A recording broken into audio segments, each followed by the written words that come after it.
And so it begins. Save them.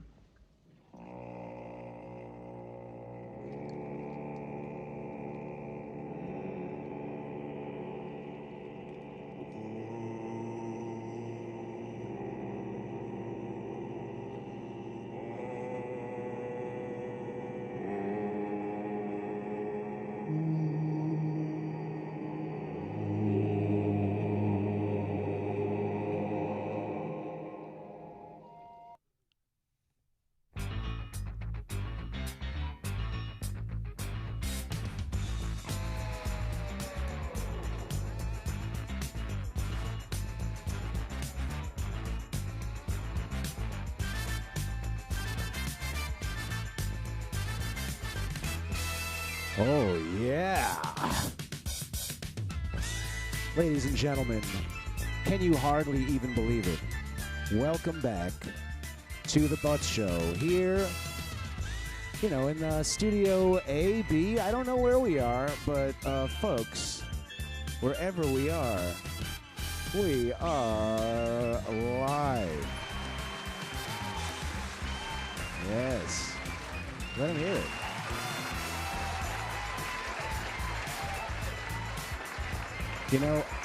I'm actually manning the controls by myself today, so there might be some strange reaching around and stuff that I got to do. I got to do a couple reach arounds before I can get live here. Isn't that how it is in the business? 3, 4. I suppose, ladies and gentlemen, you've noticed this, sexy hunk of jamming male right here next to my left. This is the first in-studio guest I've been able to welcome onto the show since I started doing it this way.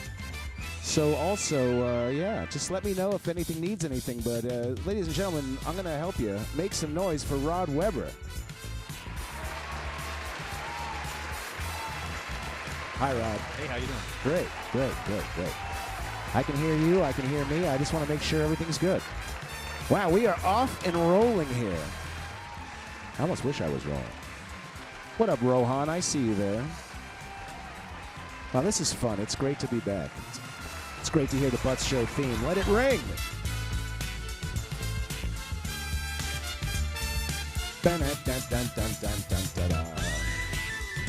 Wow, this is a lot of fun. I missed this. I can see me there. We've got a new setup. I'm just waiting for the theme to end. I'm not going to cut it off, but I'm just ready to get into it. I can hardly believe my good luck. It's been so long, folks. How about another round of applause? It's really loud. All right, wonderful. Wow, it really is such a pleasure to be back.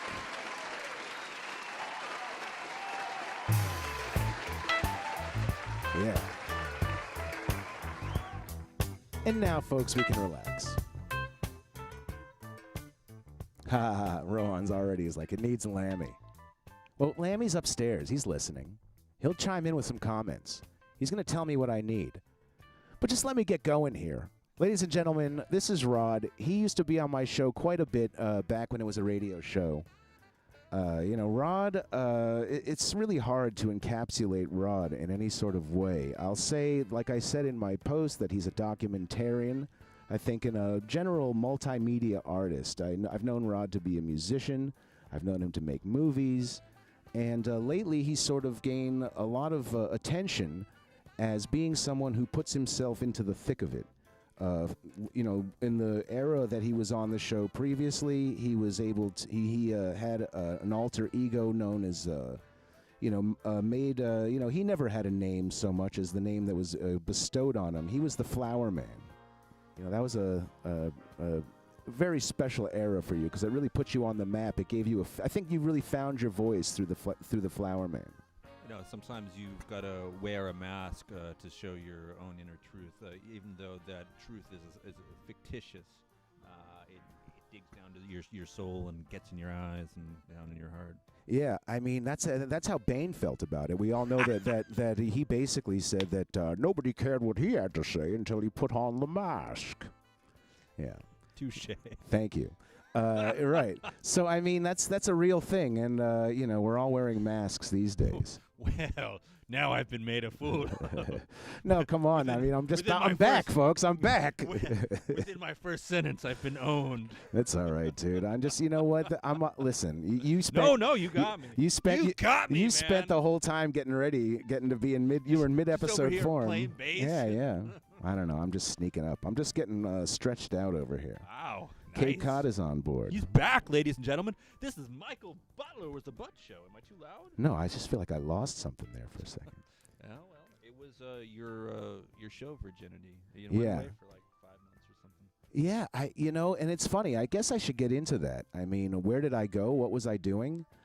Let's hear it. It's basically there are no rules in quarantine. It's like in the beginning, it was a really desperate time. It's like the second that they canceled all the live events, it went with like the programming. They no longer had like a studio audience. You couldn't bring your staff in to do a television show. No one knew anything, so all the shows were canceled. All programming, all escapism was canceled. There's nothing for us to be able to Let's take be our real. That's what music is. Right. It's something that helps us take our mind off troubles. It's just something. Well, that's what's left in all of this. That's the arts in general, and I'd say that a society should be based on the achievements of their artists and Here, the here. culture, you know?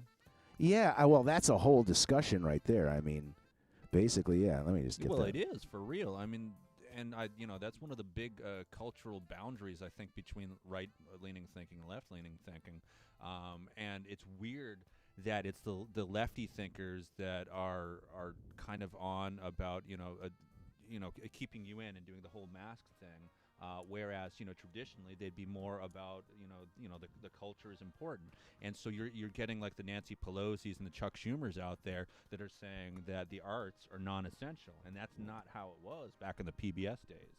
You know what I'm saying? Yeah. Oh, stay right on there.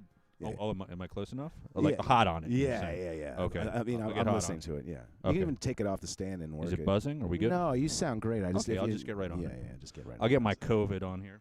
Yeah, it's okay, dude. I'll quarantine the microphone for 2 Oh, my weeks after you corona. leave. Yeah, see, I thought that was a nice touch. I invited Rod over, and he brings Corona into my studio. And I asked to put it in a cup, but he felt as though Oh, we need yeah. we need corporate sponsors. Yeah, well, I just wanted a cue for that bit, right? You know, Sure, why not? it worked like a charm. They didn't have the regular kind. They just had the Wait, Corona I got like Familiar. one sound effect here. No, you know what? I got more than that. But how about a round of applause for the bit going well, right? Hooray! Hooray, everyone! I brought Corona into your studio, you bastard. Yeah, no, it's all right. You never know. You might have. I don't know. Yeah. But and it's crazy. Honestly, I got to get back into Rod here because, hey, if you don't know who I am, maybe you'll figure it out if you at some point. I don't know if maybe you're here.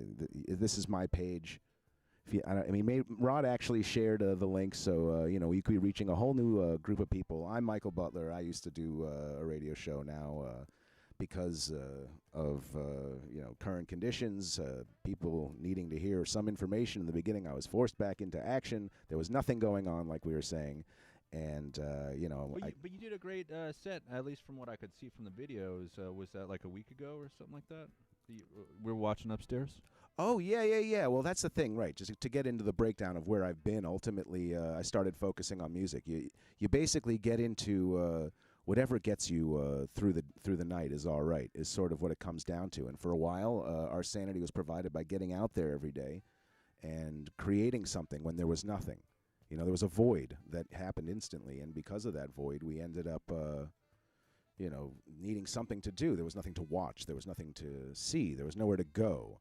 So, I felt like, why not? And plus, I had an opportunity to do a live stream with my band, and now I can no longer have my band together, and we were preparing to do that. Wait, why not? Well, at the time, because you couldn't only have 10 people in a room, and we didn't even know it, and it was early, and so you didn't really even know at the time as to whether that made sense. It's like, well, they say you shouldn't have more than 10 people in the room, but should we have 8 people? That doesn't mean we should have 8 people, because we could be getting each other sick. No one had any testing at that point. There were no numbers. There were no stats. Everyone was like, screw it. So it was basically me and Lammy, and we said, why don't we just start doing this instead of that? Because we got to do something, because we were going to go stir crazy. And then it just became something but else. why not just do it with a smaller band? I remember you doing like the Steely Dan tunes. Well, and yeah, some, like, that- cool. Yeah, that cool was shit with, and I was wondering why that stopped happening. But I guess Well, you know what happened was that was part of what came from doing the show. Was we started to I started also with Barely Dead. We couldn't do we had a residency that we had to change, that we had to postpone, and now subsequently the club has been closed. That residency is that now sucks. there will be Barely Dead on Wednesdays again, but then again it won't be there. So, but however, in the interim, we started. Wait. So they're shut down permanently? Yeah, that's a thing. In case you didn't know, Thunder Road will not be reopening its doors. And if so, likely not is Thunder Road. I don't really know what the plan is for what happened in the sale. That's so fucked up. That's what's got me so fucking upset about the entirety of this thing. Because it's one thing to shut it down for safety, and I'm all for that. But if they're gonna do that, they need to be able to have, throughout a safety net, which the United States of America, allegedly the richest, most powerful country in the whole fucking world, should have the money to give it to you and I and every single citizen in this country, rather than giving trillions of dollars to the mega corporations. The airline industry got $10 billion right there. Fucking the entirety of the Democrats, the Republicans, Bernie Sanders, AOC, all those motherfuckers sold all of you out. Fine, I'll get right on it. Yeah, fucking Beastie Boys style. I'll get right on it. I don't fucking give a fuck. There you go. But the fact of the matter is that when they fucking pass this bill through, Bernie Sanders gets up there and filibusters. And I know a lot of you out there love this motherfucker. He did a lot of good things, but I just know from being on the campaign trail, he never had the fucking muster to really pull it through. I know through my personal interactions that he was going to be the sheepdog that he is, that Chris Hedges and Ralph Nader and all the fucking other motherfuckers that said he would be a sheepdog were right, that he would be a sheepdog. And then he fucking brought everyone back to the flock, to Joe Biden in this fucking case.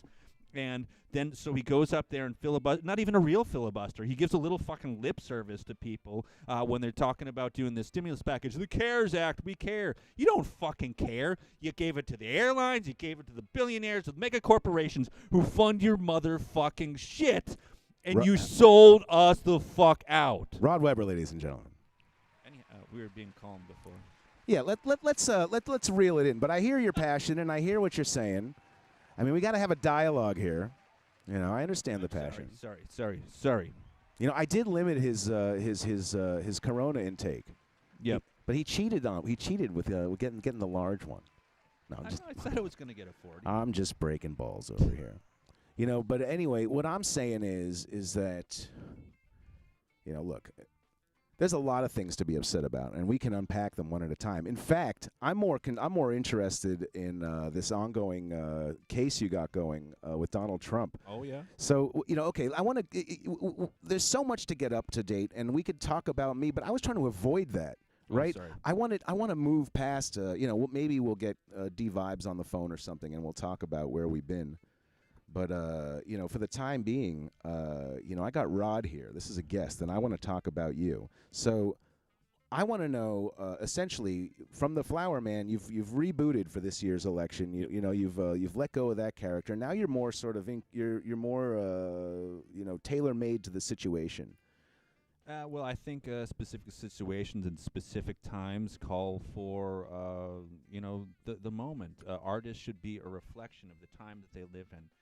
And in 2015, 2016, which is leading up to that election, Flowers for Peace, which was the shtick that I was doing, passing out a flower and trying to facilitate conversation, whether it's Jeb Bush or John Kasich, where I'm doing the troubadour thing or what have you. I'm playing along with their shenanigans so that I can get a spot on the stage, and it's kind of like a low-level trolling in which they invite you into their events. It's as if you remember, not Larry the Cable Guy, but they had Joe the Plumber back in the McCain election, which was if you don't remember Joe, if you don't remember Joe the Plumber, then you really aren't paying attention. So I effectively was just working to endear myself to those folks, and then they'd give me some stage time.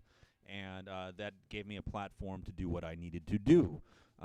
And it's, not that I did not believe in the things that I was saying. It was absolutely I did. I was trying to facilitate peaceful conversation. But the days that we live in now are different fucking times. It's a little different than then, huh? I mean, that's something we can talk about because, honestly, I remember when we started talking, I reached out to you because I felt I connected with Rod in a very specific way, was that at the beginning of all this, in 2015, when the first Trump rally ever happened, it was almost like we were the first ones who really cared about like what was actually said at that event and the reactions to it. And we had I reached out to him because I saw that he was there and it was starting, and I had noticed the rhetoric and I compared notes and I was like, this sounds like the beginnings of a new surge of racism in this country, and the introduction of this rhetoric is gonna be like pulling a string that's going to unravel something, and that it's very dangerous, and we have to see to it that this guy doesn't get elected, because the political machine, and we can get into the mess that it is, but there's no specific way to untangle it so much at this point. I feel like we're just like we're on like what is it, up the river with no paddles, right? So like it's just strap in there and vote your conscience and just strap in there. Right. So one of those first ones that I was at was in Rochester, New Hampshire, which was September of 2015. And that was, at the time, it seemed like a crazy thing that one of the people said, well, what are we going to do with these Muslims? And, Donald Trump made some kind of flippant remark about how we were going to get rid of them. And that was a big scandal at the time. And obviously at this stage, there's just nothing is shocking because he'll say everything horrible under the sun. And in this particular incident, he still didn't even know what the speeches were going to be. I mean, it's a stretch to call them speeches. He would ramble for 20 minutes, and then he would literally say to the audience, "Well, what are we going to do now? What should we talk about? What should we talk about now? What should Yeah, it's almost like he's the comic that everyone accused Kramer of being.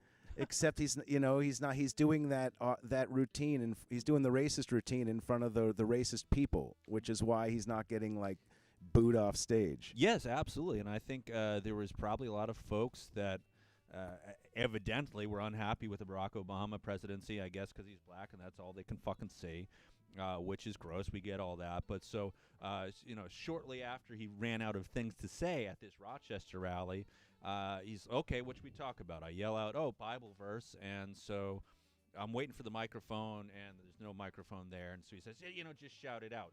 So it looked to the news cameras like I was heckling. I was not heckling. I was just doing what he had asked, which is to shout out the Bible verse so we could hear it. So I say, 1 Timothy 3, 1-7, it's noble to seek the office of overseer, but he who does should be above reproach, sober-minded, not quarrelsome, married only once, and not a lover of money. What sayest thou, Mr. Trump? And he just comes back with, oh, boy, am I in trouble. Oh, boy, am I in trouble. At least he admitted it. He was more honest back then, wasn't he? Yeah, he really was. And then he just moved on to the next thing. And so for saying what I said, I got a lot of boos, and then on the way out, I got roughed up. And so it was October 12th, which was, I don't know, like a week or two after that.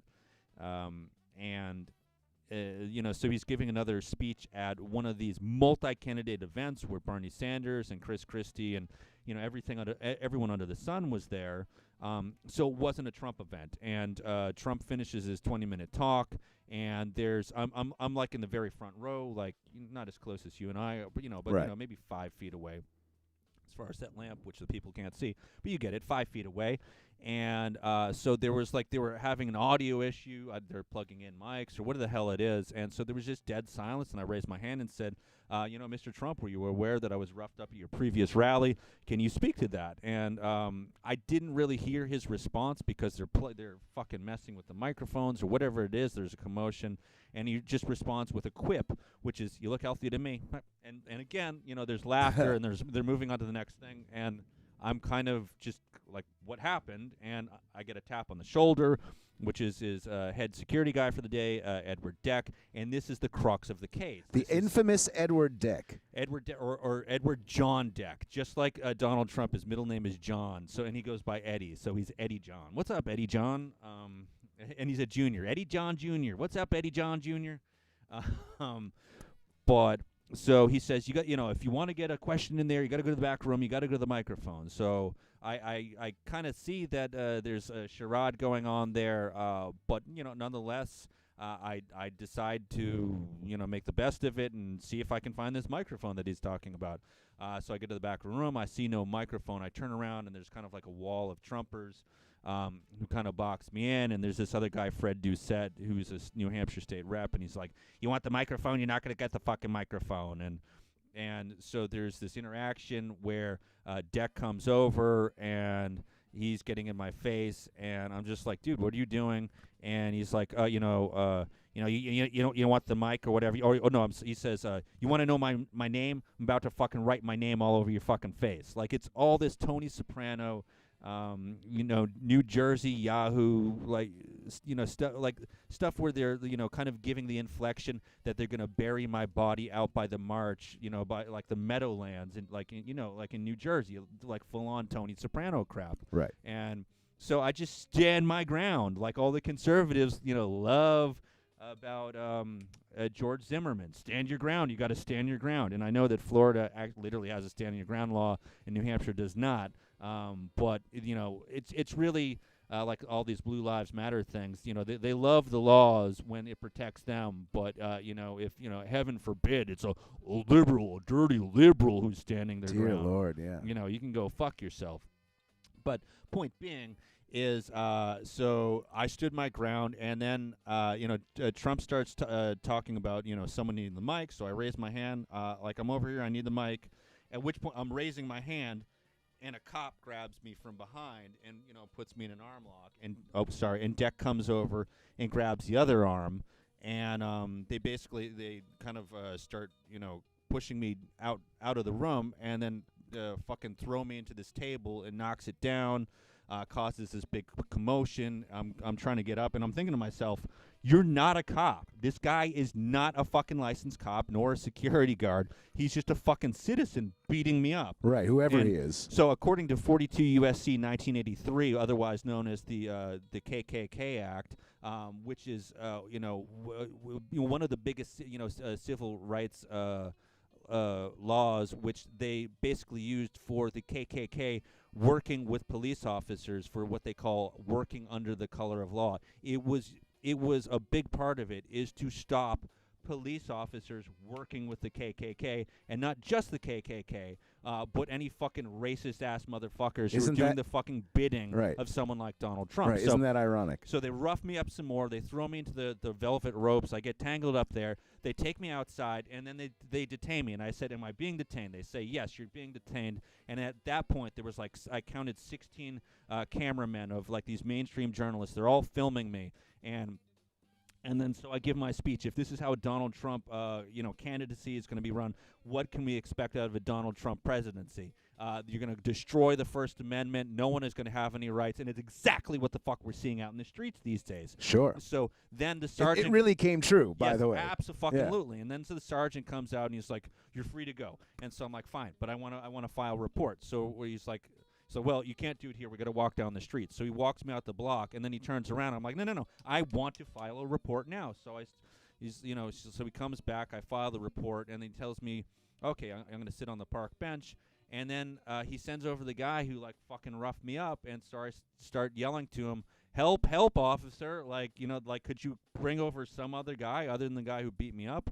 And then so that was raising my voice, and that was the thing that they got me on. Well, because it's a retaliatory arrest, right? Is what they call that. And so they came over and arrested me and threw me in the paddy wagon, and started playing Eminem, which was weird. Is that really what happened? Yeah, absolutely. I remember once I got picked up on a weed charge. You know what I mean? I was in the back. A cop had found me with some weed. I mean, literally, that's like if you could really guess, take a wild guess what I was. Anytime I get in trouble, that it's pretty much for that. But that's what it is, and I'm in the back, and he's listening to Howard Stern, and you know what I mean? That just was perfect for me because I was able to sort of laugh with him and make some jokes. You listen to the show, it's nonsensical. I'm into it, right? We sort of bonded as Stern listeners. That at literally when he was writing up the charge in the station, and he was writing operating he was writing up an OUI. And I leaned into him, and I Obi-Wan Kenobi'd him. I literally just said, "You could just put that in his possession." And then he sort of looked up at me and was like, "Okay." Yeah. And he did it. And I really think it was the Stern Show that saved my life in that time. Nice. Because I was able to bro him out just enough that he didn't want to do that to me. Oh, that's good. But so that's that incident is basically the crux of the lawsuit, and so initially I had to go. Which is still going on. So that was. Let's just make sure that everyone knows. 5 years. That was 5 years ago that Rod got thrown over a table by the road head of Trump security, Yeah. who had no official actual designation, worked for no real company. Let's get into what. Okay, so Rod was thrown over a table. So what happens? What do you do? What are his options? It's Donald Trump and his goons, because these are goons. We discovered that these are actually goons. And that shouldn't surprise you, because, like, we've seen his goons, like this Lev Parnas, and those are technically, what's his face's goons? What's his name again? Manafort. Montesquieu. Paul Manafort's Montezuma. Paul Revenge. Manafort. Those are his goons, the Ukrainians. But, I mean, they're goons. I mean, Trump has goons. And this guy, Ed Deck, was another one of these goons. Yep. And so what do you do? How do you go after the president of the United States, who's Donald Trump? So you file a civil lawsuit. In this particular case, this Eddie Deck guy actually has a shell company, and so that's with Gary Uher and Keith Schiller, who you might have seen. Edward Deck and Schiller are the two guys who beat up the Mexican protesters in 2015 who were wearing KKK hoods at Trump Tower to protest the fact that Donald Trump hates Mexicans. So one of these guys ended up getting punched in the face by Deck, and this is cited in my lawsuit, and I bring this up. It's Galicia versus Trump. There's a bunch of other ones like Summer Zervos versus Trump. There's a bunch of versus Trump cases, and a lot of them now are these credible allegations of rape, like the one with E. Joan. Now I'm blanking on her last name, but she just filed the thing where the judge is going to allow this semen stained dress in there, and a case of this size, you're not going to even attempt to submit something like that into evidence unless you've got the goods.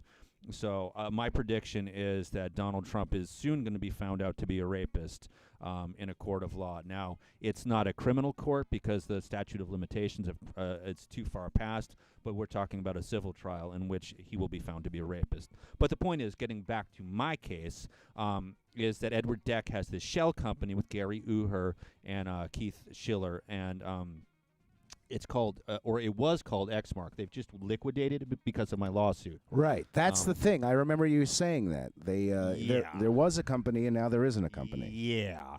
And I should say for the record, because now I know because they've filed stuff with the court, they monitor all of this. So everything that I say here, they're paying someone probably thousands of dollars to listen to all of this and submit it into the court record. I'm glad somebody's listening. No, I can see you out there. There's people out there. Yeah, there you are. Yeah. And so it's called Xmark, and in my opinion, is used as a shell to protect them from liability. So in the initial stages, I ended up actually mailing out the complaint is what it's called, to Xmark, thinking I was mailing it to Edward Deck because he had so many shell addresses for his shell company, and then through something called equitable estoppel, I don't want to get too deep into legalese, but basically what it was is that there's kind of like a statute of limitations on when you can add someone to the lawsuit, and so in the initial lawsuit I had named Xmark, but I was able to add it on because I had mistakenly mailed it to the actual company, and so there's just these shenanigans that went on for months and months and months, right, where Donald Trump had actually rerouted the mail to the USPS, and I had to get a 4,000-page FOIA request in order to prove that there's White House emails that they were fucking using the U.S. Postal Service in order to fucking stop my lawsuit. What a big shock nowadays. Yes, it's kind of topical, wouldn't you say? And I've made that point that all the way back in 2019, I was calling out Donald Trump for this is obstruction of process, which is obstruction of justice, and this is a federal crime, tampering with the U.S. Postal Service. and Donald Trump was having it rerouted to a place called Trump for America, which is fine that he has all these shell companies, but it's not fine for him to reroute the mail. That is highly illegal. Right there, if I was, filing for, criminal charges, I could, like if I was a cop, I could have him brought up on that. But they're not going to follow through with that because it's just a civil thing. So I'm effectively the prosecutor, but I have no ability to go after him for that. I only have the ability to go after him for the things that he's done. So I cited all these other cases for something called like alter ego doctrine, which means that so you saw in the Zervos case, it's or actually in the Galicia case too, but so Donald Trump, the man, the company, that's the two Trump organizations, which they used to obfuscate from one to the other. So Donald Trump, the man, the company, and the campaign are all one and the same. And so the judges in both of those cases ruled that that was a fucking thing, meaning that if you went after one, you could go after them all. And so through something called respondeat superior, that it's basically what that means in Latin is that the boss is responsible. The superior is responsible for the actions of his employees. And so Edward Deck is an employee, as well as this other guy, Fred Doucette. And so they're making a wall around me. And so in legal terms, that's what you call false imprisonment. This does not mean that actually doesn't refer to the arrest. That's a separate thing. Right. Because we're not talking about like jail cell imprisonment. We're talking about like imprisonment. They impeded your free space. Precisely. Yes.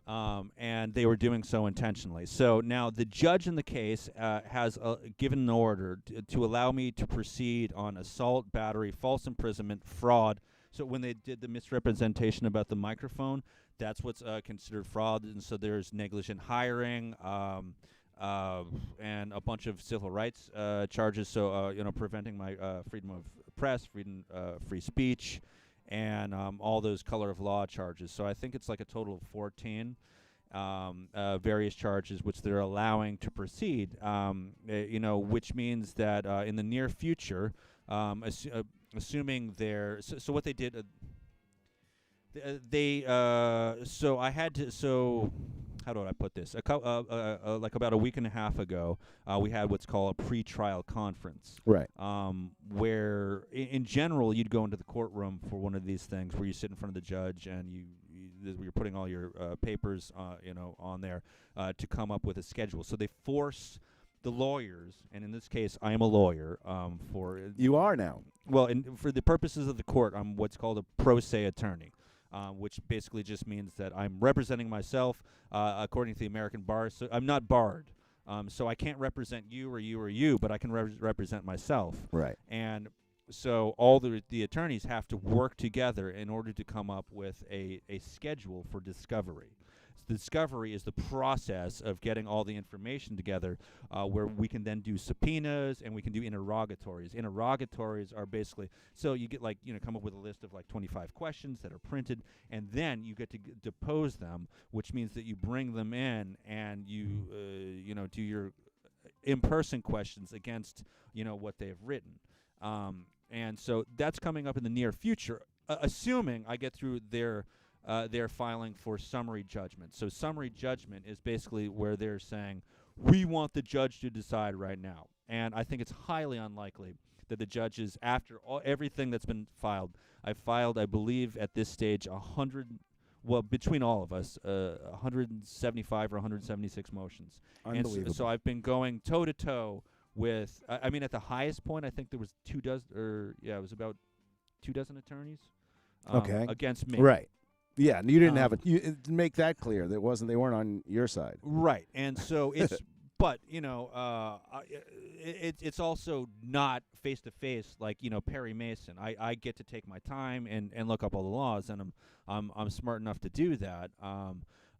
But the nice thing about this stage is that you get the interrogatories, and then you get to go back and forth.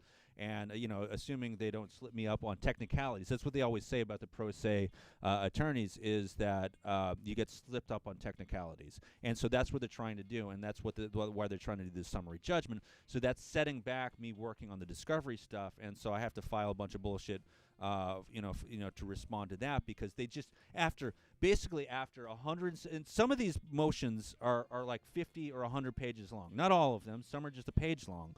But we're talking about like probably over 1,000 pages worth of stuff.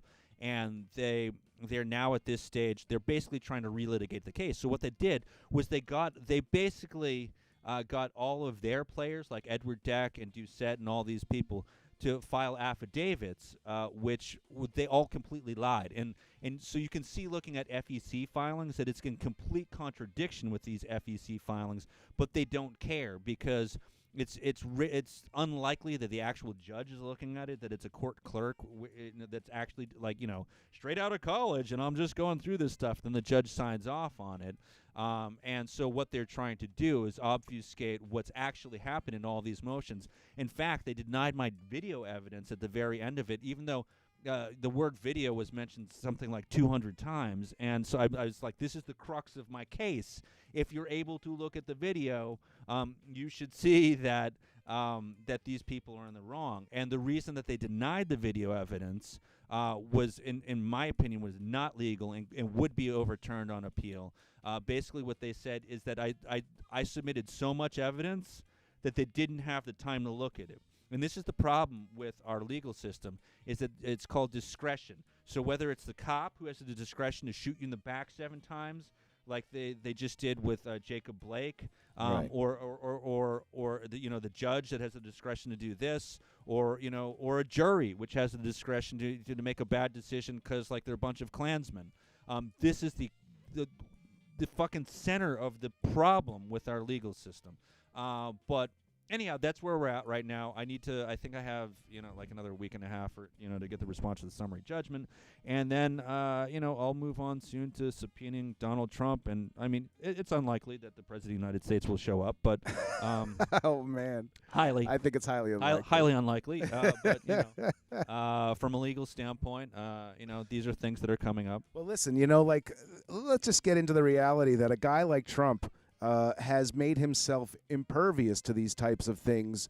He has been stiffing, construction companies and anyone who does business for him over the years, and they all try to litigate him to like no success, and whatever success they might have, they sign a non-disclosure. Yeah. And it all happens behind closed door with a greasy payout. I'm sorry, I got to jump back in. That made me. It reminded me. Her name is E. Jean Carroll, and so she was an advice columnist. She's the one with the semen stained dress. What reminded me there is that basically it's a defamation lawsuit which she filed because again the statute of limitations had gone too far for her to file criminal charges on this. Right. But so then she had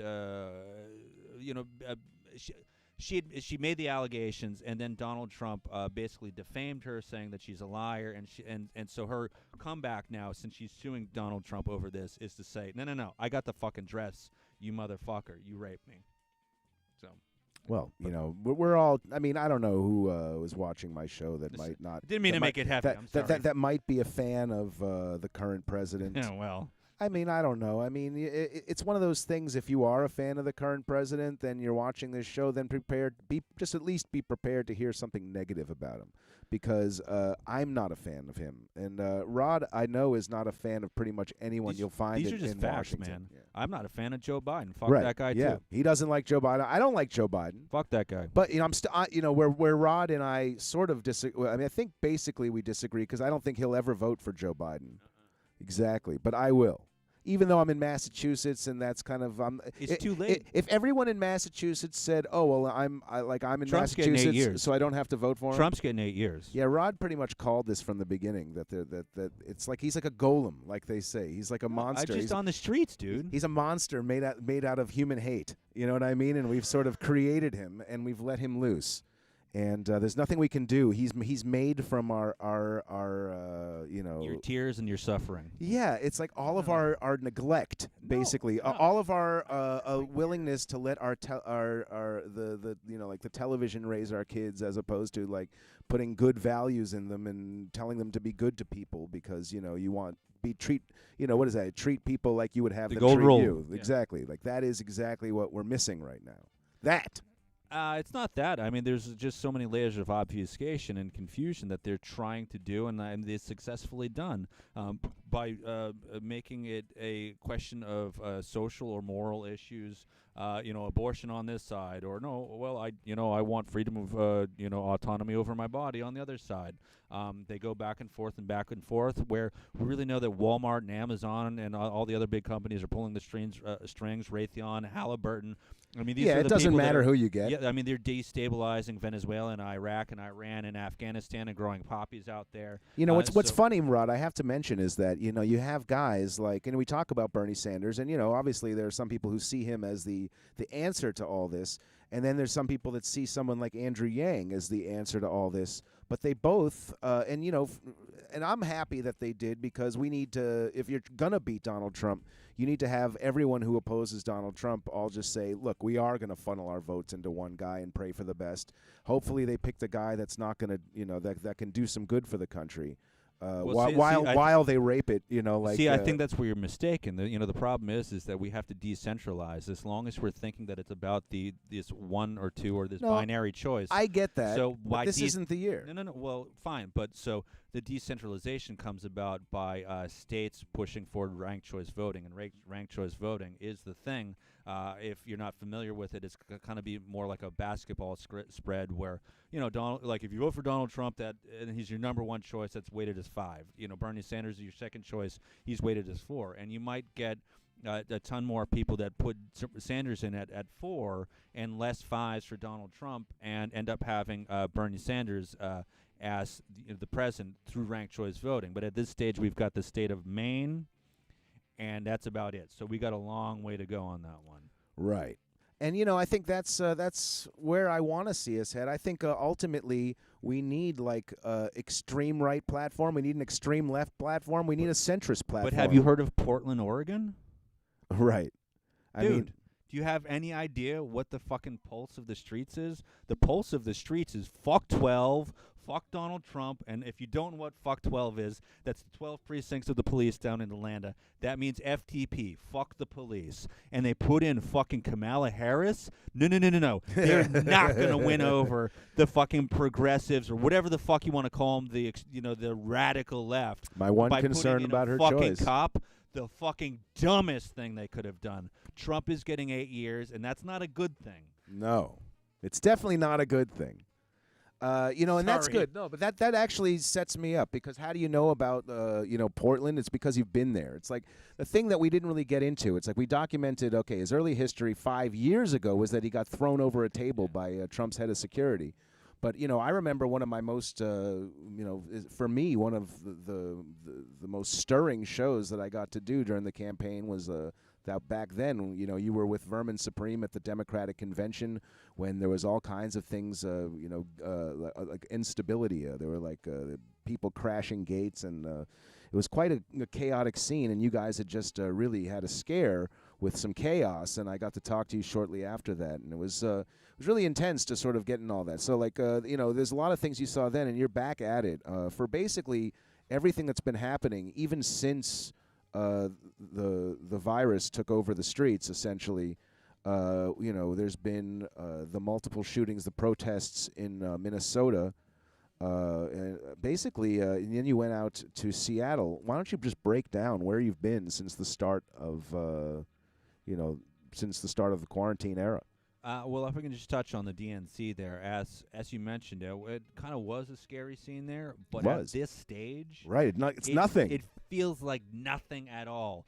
And I'll say I was also at Standing Rock, and Standing Rock was 1,000 times scarier than the DNC. Oh, dear Lord. And you were like hogtied on the side of the road by strangers, like who were mercenaries. Mercenaries who had threatened to come back and shoot you in your head or something like that, to that extent? There were various threats. I don't want to go that far. All right. But they did hogtie me, and they realized that my hands were turning purple, or one of the guys. So, I don't know, maybe we should loosen them up. At which point I jumped up and tried to make a break for it, and they ran after me and tackled me, and that didn't work out well. And so they roughed me up, and you could see like I got a big cut on my forehead, and it got weird. But at any rate, that's neither here nor there. They're pepper spraying people in the face who were standing in the water, as you saw at Turtle Island. By the way, and I want to mention this. I think I've done all of this right. Your YouTube is just under your name, Rod Weber? Yeah, everything is, yeah.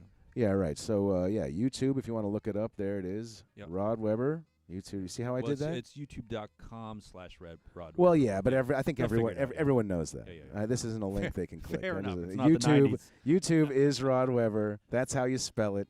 This is about as sophisticated as I can manage the tech on that show. I thought I did that dissolve quite nicely, right? Nice. Watch, and then I can sort of think if I do this right, I can maybe take it down. Standing Rock was out of control, but basically what's happening now it dwarfs everything that was going on in 2016. And I think partially that's why my tone has hardened, and it's not appropriate to be wandering around trying to give people flowers and like, hey, let's have friendly discussion. In fact, I've been criticized for being too hardline with the way that I speak to police and people out on the campaign trail in general.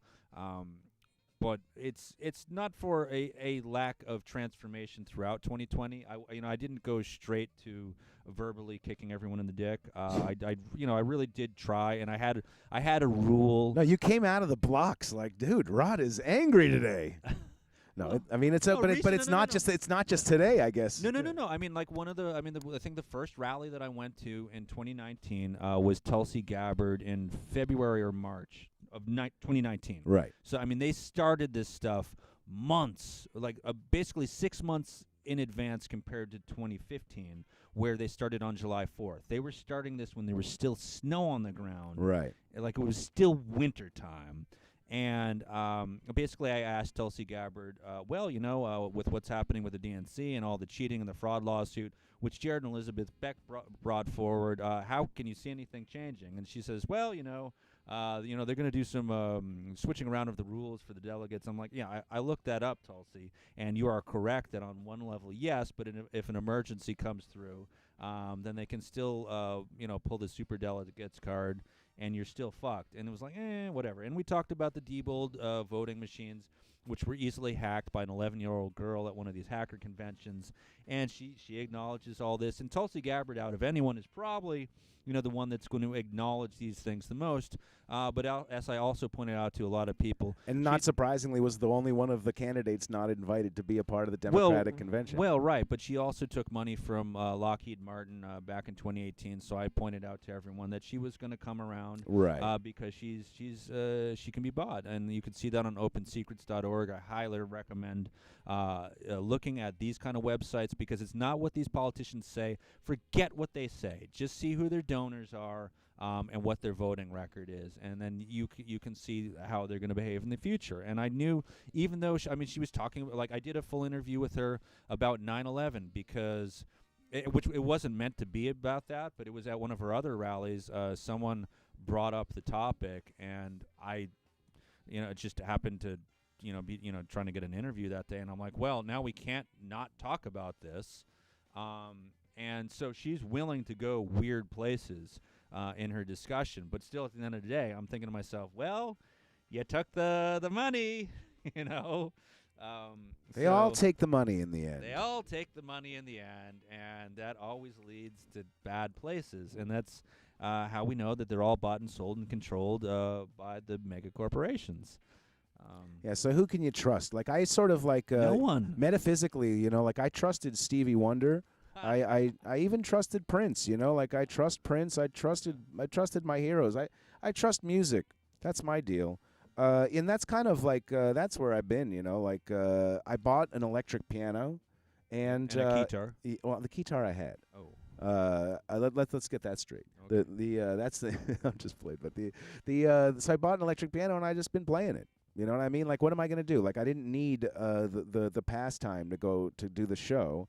I had a new friend, and I actually I moved it just now, but I had it set up next to my bed. Oh yeah. Yeah. You showed me earlier. Yeah. It was pretty fun. So I just get to play all the time, and it's fun, and I'm doing that, and it's good for me. I actually took my first gig on keys with Barely Dead.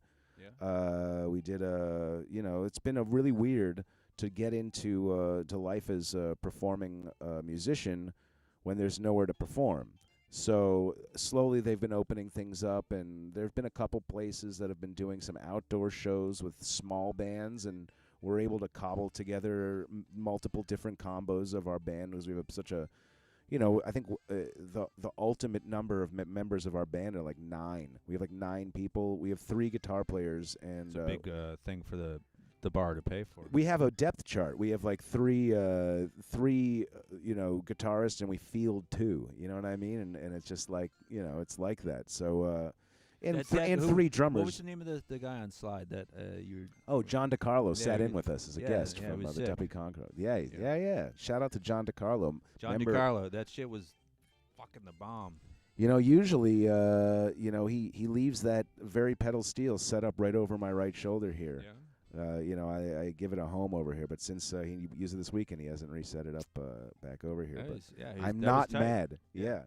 No, that was the whole plan, and you got to give it to a guy like DiCarlo, because this is a good story for musicians, and we'll get back to the serious things, but I got to say, this guy. The arts are more important to me.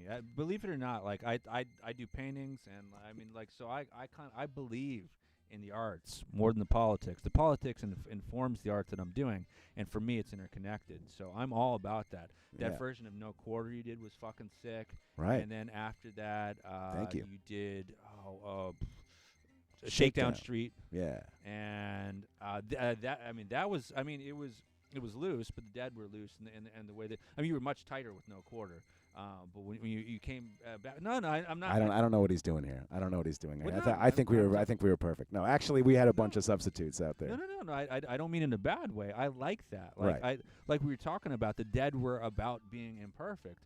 Like Dylan, well, that's what I was saying. Like Dylan was about being imperfect. It was that you're kind of experimenting and trying to bring something fresh and new to what you're doing, and whereas like the keyboard player, the guitarist might have some vision in mind where I'm going to do this riff or some jazz odyssey in D minor, that it doesn't matter to the audience. They just kind of want to hear.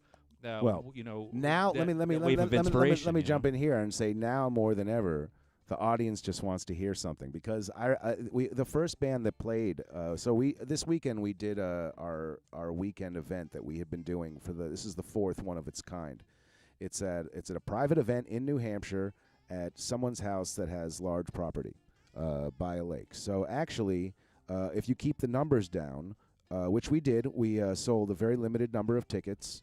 It's always a very sort of limited event based on the space anyway. But, we even dialed it back some more, and it's all legal right now in the state of New Hampshire to do the gathering at the size we did under the conditions. We had everyone there to supervise it, and we went forward with it. And we actually had, about 5 or 6 acts over 2 days. I remember the first band was DiCarlo's band, the Duppy Conquerors. And they were really good, and I know they were really good, but I was still as I was complimenting Kit Holiday, a singer in that band. You might even know Kit. You might have seen her before. Long curly red hair. I know the name. She performs with the Bellamys. By the way, their new thing on Spotify, the AB's track. Yeah, shout them out. Yeah, was it a? I'm gonna screw it up. It's dangerous black male. Yeah, maybe I can even pull that up. Yeah, maybe that'll give us something to listen to. We'll do that. Yeah. Because whoever they got singing on that, I really like the tone of that dude's voice. Oh, that's Toussaint. Yeah. Yeah, Toussaint Liberator, I believe. AB's. It's a really tight dangerous. track. What is it? Dangerous black male. What is it? Just go to Aaron's page. I think you can just. It's on Aaron's. Well, I'm not Facebook. logged into anything. If I actually. Oh yeah, maybe I can pull it up on my phone. Yeah, my phone's wired. That track is the shit. Like, it's really tight. Yeah. But. Well, let me get off of this. Hold on. This is exciting radio. Yeah, we don't want to hear about these politics anymore. Although. Well, we'll get back into it because, like I said, like you've been everywhere, right? Yeah, it's like two. It's like 2 posts down. Oh, you should. In fact, on your page. No. My page has so many shares, right, but right. on Aaron's page, I shared it on Aaron's page because I tagged him. On Aaron's personal. Yes. All right, good. So it's like the second thing. Gotcha. We can pull it right up. but you're gonna do it on there instead of here. I got to. Yeah. I think my phone can handle this. Yeah, I want to hear this shit. Everyone should hear this shit. Yeah, it's called threatening blackmail. Okay, is this gonna work? I don't know. Let me see. There's my phone. I don't know. A very exciting radio here. I know, anyone that's who always doesn't the know, case. the ABs is Aaron Bellamy and his lovely wife, Amy. Smoking Bowls, Bellamy, AB. Get it? All right, let me see if I actually have any audio here for any of this stuff. And as it says here, just so you have a little something to go on, words and music by Aaron Bellamy, vocals and additional lyrics by Paul Barrett Toussaint, the Liberator. Background vocals, Melissa Bowling. Isn't it fun? Do you know? Wait, is it on this list? Yeah, there it is. Threatening blackmail. Like I'm terrible in stuttering when I read. No, I can't even words. access this on Spotify. I don't Why not? think. Because I don't have Spotify.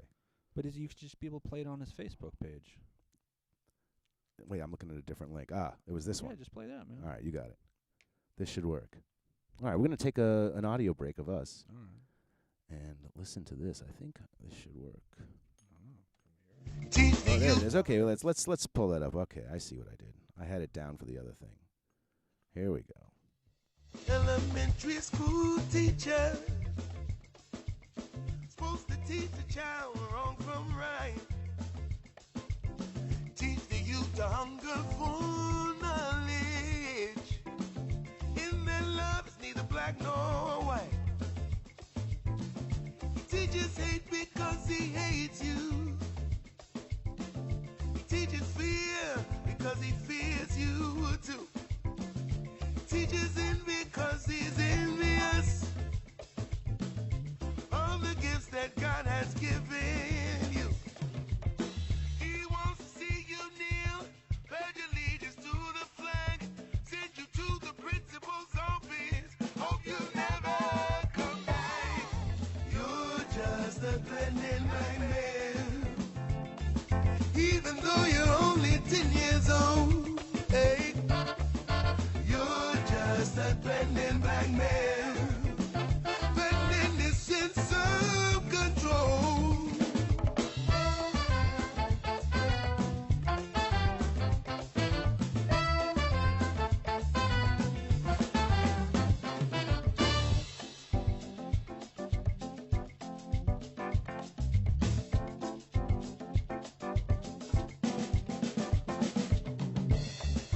Policeman want to serve and protect. Make sure everyone gets their proper respect. But the only thing that makes him feel just like a man is that big black stick up in his hand. He wants to break the will of a child, like an animal that's wicked and wild.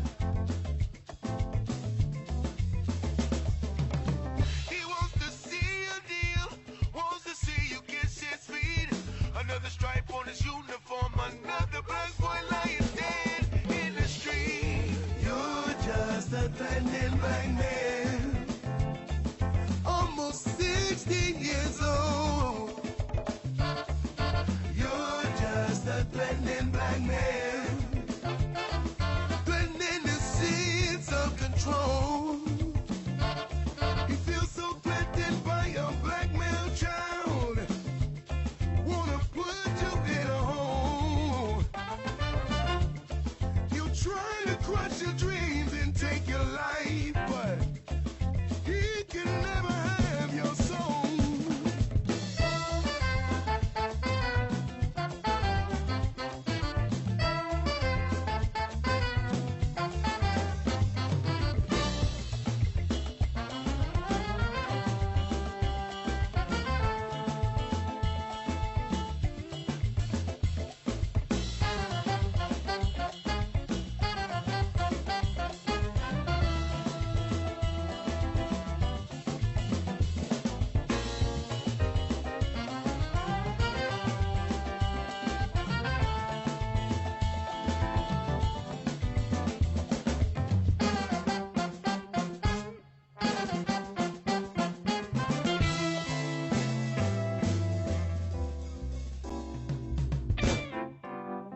threatening blackmail, threatening a sense of control. She feels so threatened by a blackmail child, wanna put you in a hole. She'll try to crush your dreams and take your life. She could never have your soul.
Ladies and gentlemen, welcome back. Welcome back once again. This is the Michael Butler Butz Show in special downstairs quarantine edition here at Quarantine Studios in the, God bless the Sound Museum.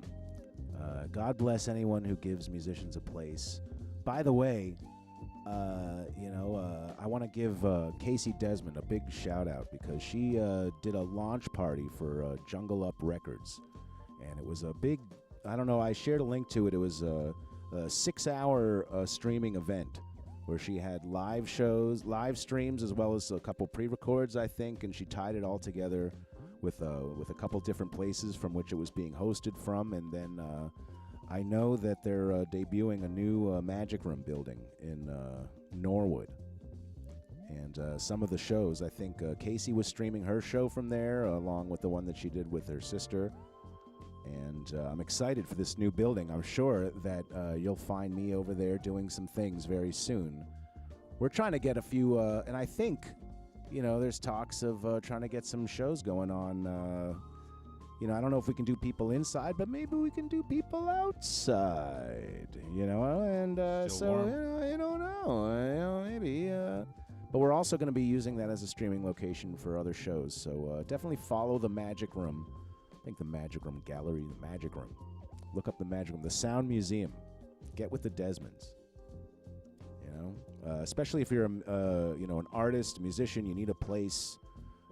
There are rooms available at the Sound Museum. This is like you can have an opportunity to get yourself a studio to do your own podcast from. What are the rates like, Michael? The rates are better than anyone else's who do something similar. So I will say they beat. I pretty much believe that they beat rates, and that's kind of a thing. I am not the guy to talk to for pricing. I'm not gonna go that far. It's like, oh, you want me to book a room? Well, let's see what we got in the schedule right here. That's $5.95 for the hour. Yeah. You get a car wax and a lube down over at Casey Desmond's free lube and sound studio. Right, and that's car lube, but I don't believe she has a car lube. Yeah, I don't believe she. That's what I hoped you meant, but no, but I'm just saying. Like Breaking Bad, man. Yeah. Oh yeah, it's a front. It's a front. That's all I was getting at. No. Listen, anyway, what I'm saying here is mind out of the gutter, dude. No, dude. I don't know. I make jokes. That's what I do for a living, Rod. Or at least for the time that I log in here and clock out, I am a man of the microphone in this fashion. I'm a speaking man, and as opposed to the singing man that some people know. But I like this. So yeah, I recommend. I couldn't recommend getting involved with the Sound Museum more. Check it out. Get yourself a place, and so most importantly, like if you can't practice your instrument anywhere. This is where you do it. It's a necessity. Having this space here has allowed me to just bathe myself in sound when, the world's, just to purify myself. It's like taking a shower from the negativity, right? How do you cleanse yourself from the evils of the world, from the misery of the now? I mean, this is big, Rod. There's a lot, yeah.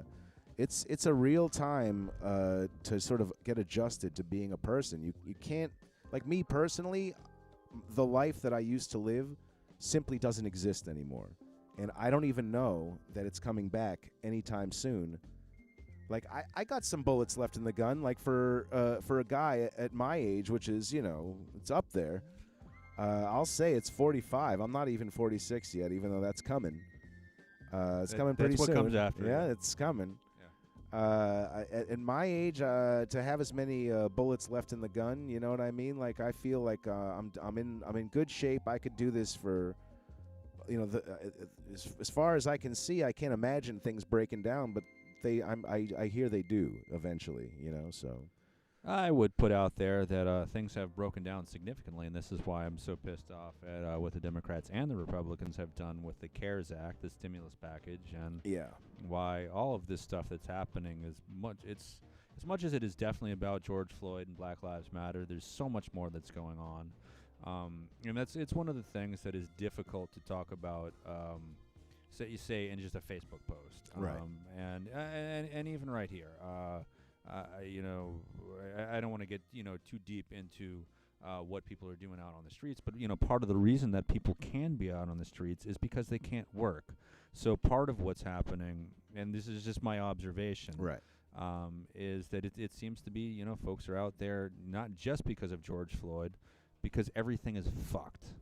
Everything is just completely and totally fucked. No one has a job, and so they're on board with George Floyd and BLM, and which again is another complicated thing because you've got Fox News going on about the BLM, the corporation, versus BLM, the concept, and that's one of the big things that I try to explain to people. Yeah, when they're talking about it. I did that at some point. I think on one of my shows I had to break down in detail that why do people say that hey, you support Black Lives Matter, that's a terrorist group, and it's Right. it's like, well, okay, I think people just can't seem to get their head around that 99.9% of the people that say that they're for Black Lives Matter are for the concept. Yes.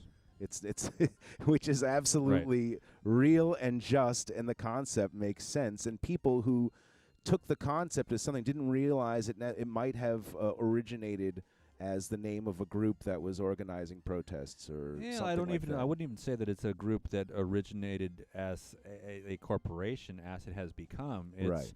the fact that Patrisse Cullors and the other three people who founded the corporation have said things to the effect of, I'm a trained Marxist. That's what Patrisse Cullors says, and that's her belief. Now we can get into the breakdown of what Marxism is and how Tucker Carlson and Fox News conflates that with Stalinism, which are two different things. And I would also posit to say that Marxism, as Marx envisioned it, is not even what Marxism has been for the past 50 years. And he could not have predicted the internet, Tinder, like video game chat rooms on what is that, Twitch? Yeah. Debit cards, the flat screen TVs. Because the whole thing about Marxism was really Das Kapital, was a critique of capitalism, and so that applies to corporate capitalism, which is, or what we could even say is global capitalism, which is what is ruling the various governments of the world. You look back to the 1970s film Network, in which Ned Beatty gives a speech that there are no countries, are no borders, there are only corporations. And so Ned Beatty in that speech nails that fucking shit on the head. Yeah. And Marx could not envision any of that. So when people go out in the streets and they're saying like, well, I'm a smelly Marxist, they're really fucking trolling Fox News back. And there are people like Patrisse Cullors who that evidently went to school for Marxism, and that's good for her. But that is a corporation, and a corporation is inherently anti-Marxist. So it's ironic to even have formed a corporation. And as you say, Yes. 99% of the people out there are out on the streets. And that money that might be coming into Black Lives Matter, the corporation, might be funneled to the DNC, and we see that through Act Blue. I don't know where the money is going, but the people on the streets have their heart in the right place. Right. And that's what we should be focused on, is the people with their hearts in the right place. The people who are out in the streets, get your fucking mind and your energy behind the people on the streets. That's where shit's happening. Yeah, that's well said, and I think that's important. I think honestly, for those of you who are joining in now or haven't been with us for the whole time, this is Rod Weber. He's a filmmaker. He's a musician. He's a visual artist. And also, I labeled you a provocateur, but it's really, that's almost like a new thing. You weren't ever really trying to shake things up, but nowadays it's like the fervor of these Trump rallies. It's now you sort of realize that you can just go in there and cause a little chaos and get away with it, and like it drives them nuts. But as long as you stick to the code that you're not instigating violence. Because you no matter what you say, True.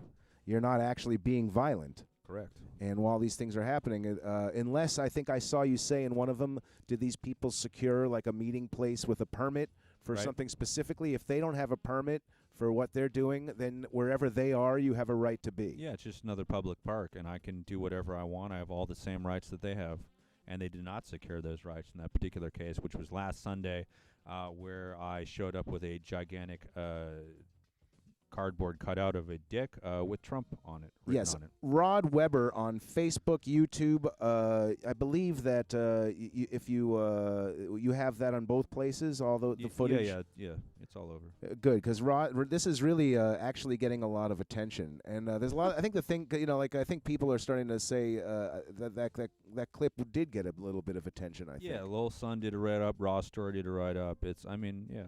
Yeah, around. Rod was at a demonstration, and I'm not quite. Obviously, I appreciate everyone staying tuned. I'm running tech today.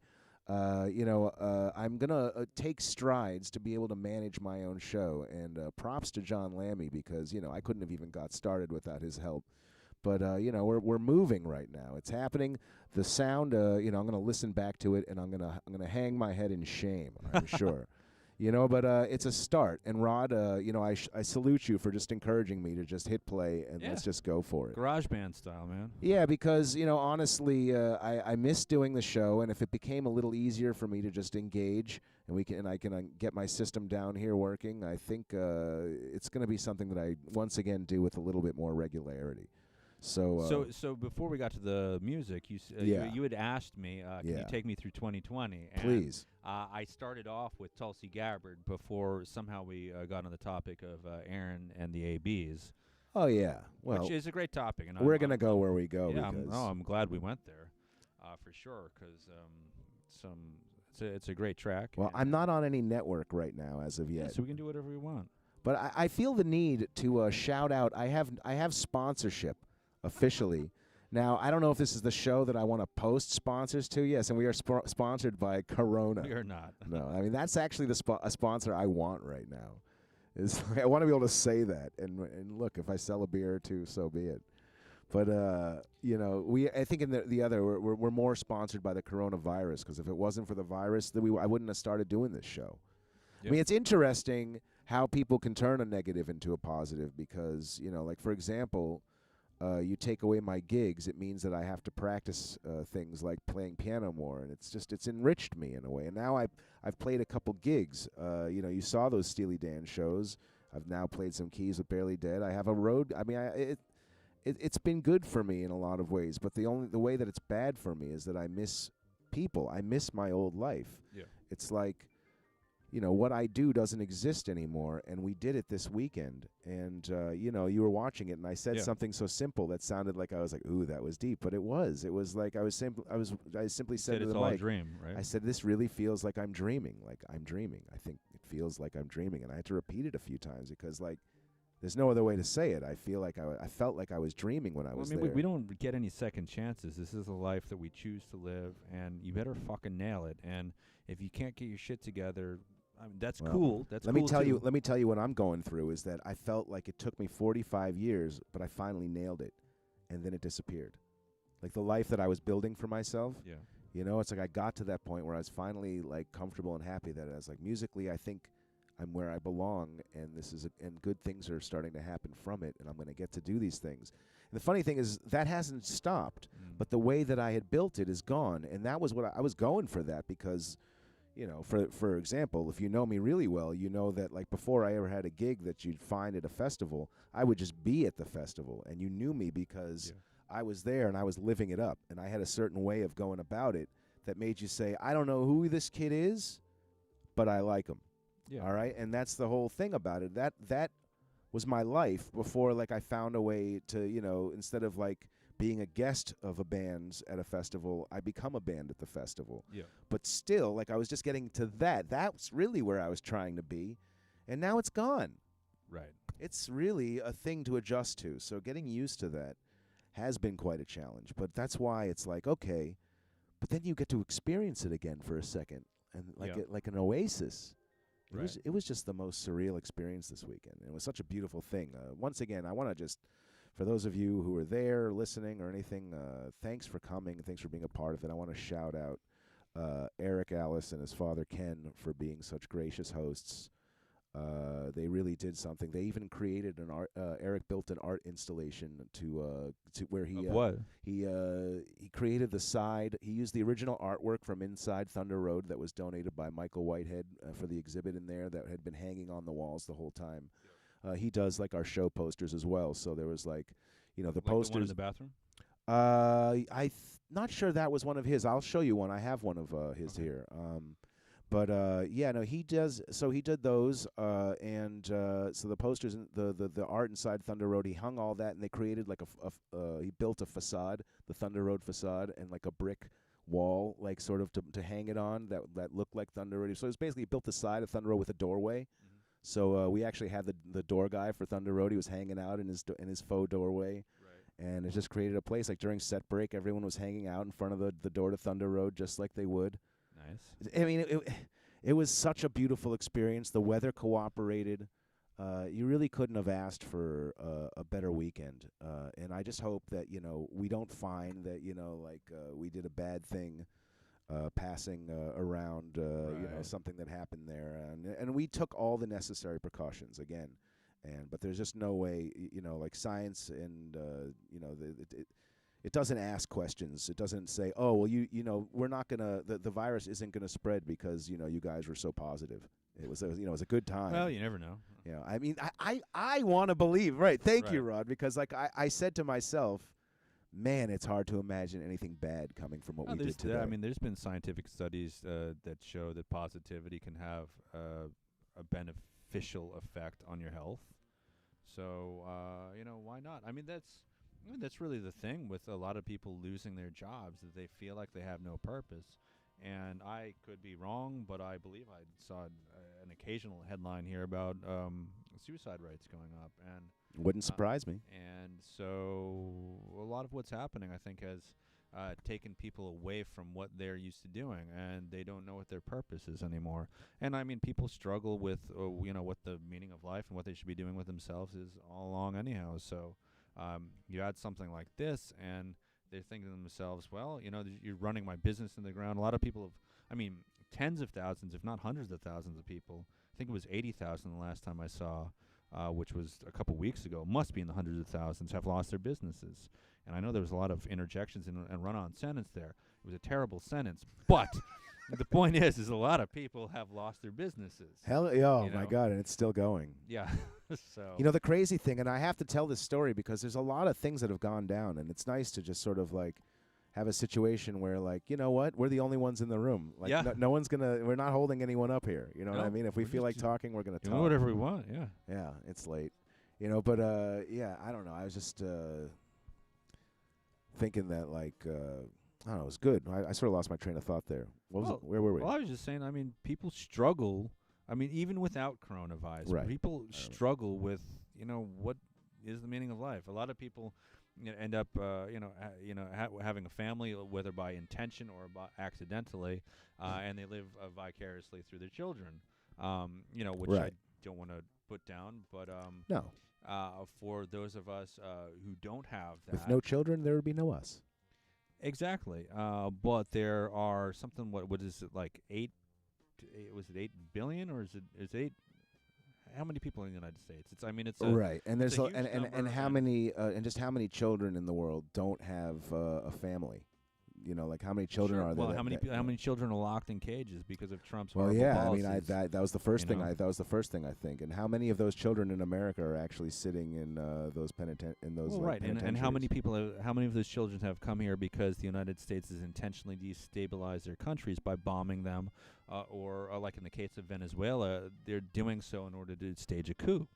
Right. And so then you got all these caravans coming up here, and like it's like the Japanese concentration camps from 80 years ago. And the funny thing is that you got all these blue live Trumpers out there, and they're on about whatever the abortion rate and all, and we can talk about when life begins and these kinds of things, but there's these QAnon people who who are on about pedophile rings and what are we going to do about the children, and coronavirus is affecting my children, and I want my children to do this and that, and it's like, are you fucking kidding me? Like, Donald Trump, your fucking Lord and Savior, it's just locking people up at the border for no fucking reason. They've come here seeking asylum, and you're just like, fuck you, fuck you, fuck you. I only care about my kids. Go fuck yourself. But they don't, because they want their kids to go back to school where they might get sick. Well, they're just fucking crazy. But well, it didn't see, because that doesn't add up, because I don't understand why it's those people who really don't value. Listen. Well, that's what it is. Here we like are. they're pro-life when it comes to their child. Until they're not, it's none of the things make a difference. We're talking about the big dick that I brought to this rally or whatever, and so the hypocrisy that was shown there. I mean, like I'm basically doing. Yeah, and he's not even saying, by the way, that like he's not like, yeah, Trump's a dick. Trump loves dick. He actually, what does he said? He says, like love Trump's dick. That's kind of like sure, but actually, it's not even inflammatory. So for a lot of people that might not understand is that like I'm a documentarian, and I always make that clear. And so people see these clips, and they might just get a glimpse to what I'm doing, and it's taken out of context. It's always taken out of context. But there's a narrative story arc to what I'm doing, and it goes back to even at the beginnings of 2020 that I was shining a light on the whole Epstein didn't kill himself thing. Right. And so which touches into Bill Clinton and Donald Trump both riding on the Lolita Express, going to Pedophile Island. And this is in the flight logs. So as part of my overall coverage of 2020, I'm trying to weave a narrative in which I actually touch upon. If you go back like 3 episodes before, so this Sunday I brought the big dick. Right. And so I had seen it before. Right. So the episode before that, I'm talking about E. Jean Collins, who's the relationship therapist who is bringing forward this lawsuit with the semen stained dress. And so instead of a big dick there, what I did was I started just talking to the Trumpers, and I'm live streaming, and I said, yeah, that Joe Biden, he's a real touchy guy, right? And everyone's chiming in, yeah, he's a fucking rapist, he's a pedophile, he's fingering all these kids in the ass. Like, I mean, they're yelling at me like, the craziest fucking things that you can imagine. I said, yeah, but it's not just Trump. I'm sorry, it's not just Biden. And someone yells, yeah, it's Obama. I was like, no. What I was getting at is it's also Trump. And so this guy responds to me, says, dates and times. And so I had a list. And actually, I should have pulled out the list earlier. I'm not going to read the whole fucking thing. But if it is at the top of my notes, I'll read a couple of them. So I had this ready on that day. Jessica Leeds, airplane. These are credible allegations of rape against Donald Trump. There's 17 of them. I'll read the first 2, then I'll skip to the rest. I mean, you might read as many as you want because it's like put it out there. Everyone should know these things. So they were so upset by it. Jessica Leeds, airplane in the 1970s. Kristen Anderson, hand up the skirt, 1990s. Jill Harth, hand between the legs, 1992. Kathy Heller, unexpected kissing on the lips at a Mother's Day brunch in 1997. Temple Taggart McDowell, Miss USA contestant, kissed on the lips in 1997. Karina Virginia groped on the breasts at the U.S. Open in 1998. Unbelievable. Bridget Sullivan, Miss Universe contestant, Trump walked in while she was naked in 2000. That's his move, by the way. Bragged about it. Yeah, he bragged about it on the Howard Stern show in 2005. I was just about to say that. I was like, he's happy about that. I heard him bragging about it. Right. Go ahead. Tasha Dixon, she was an Arizona beauty pageant. Trump walked in while she was naked. Also, Mindy McOvray grabbed her ass at Wait, Mar-a-Lago. where am I? Excuse me. Oh, I'm sorry. I'm terribly sorry. Like he must have like a camera in there, right? So he knows exactly when to walk in when they're naked. Right. He must be watching already. He just likes to walk in there. Rachel Crooks, 2005, forcefully started kissing her. Natasha you can just do that, he says. Yeah, that's one of his They things. let you. Yeah. Natasha Stoyev, 2005, forced against the wall, unwanted kissing. Jennifer Murphy, 2005, unwanted kissing on the set of The Apprentice. She was fired for not complying with the kissing. With the kiss? Yes. Is that if you can fire someone for that?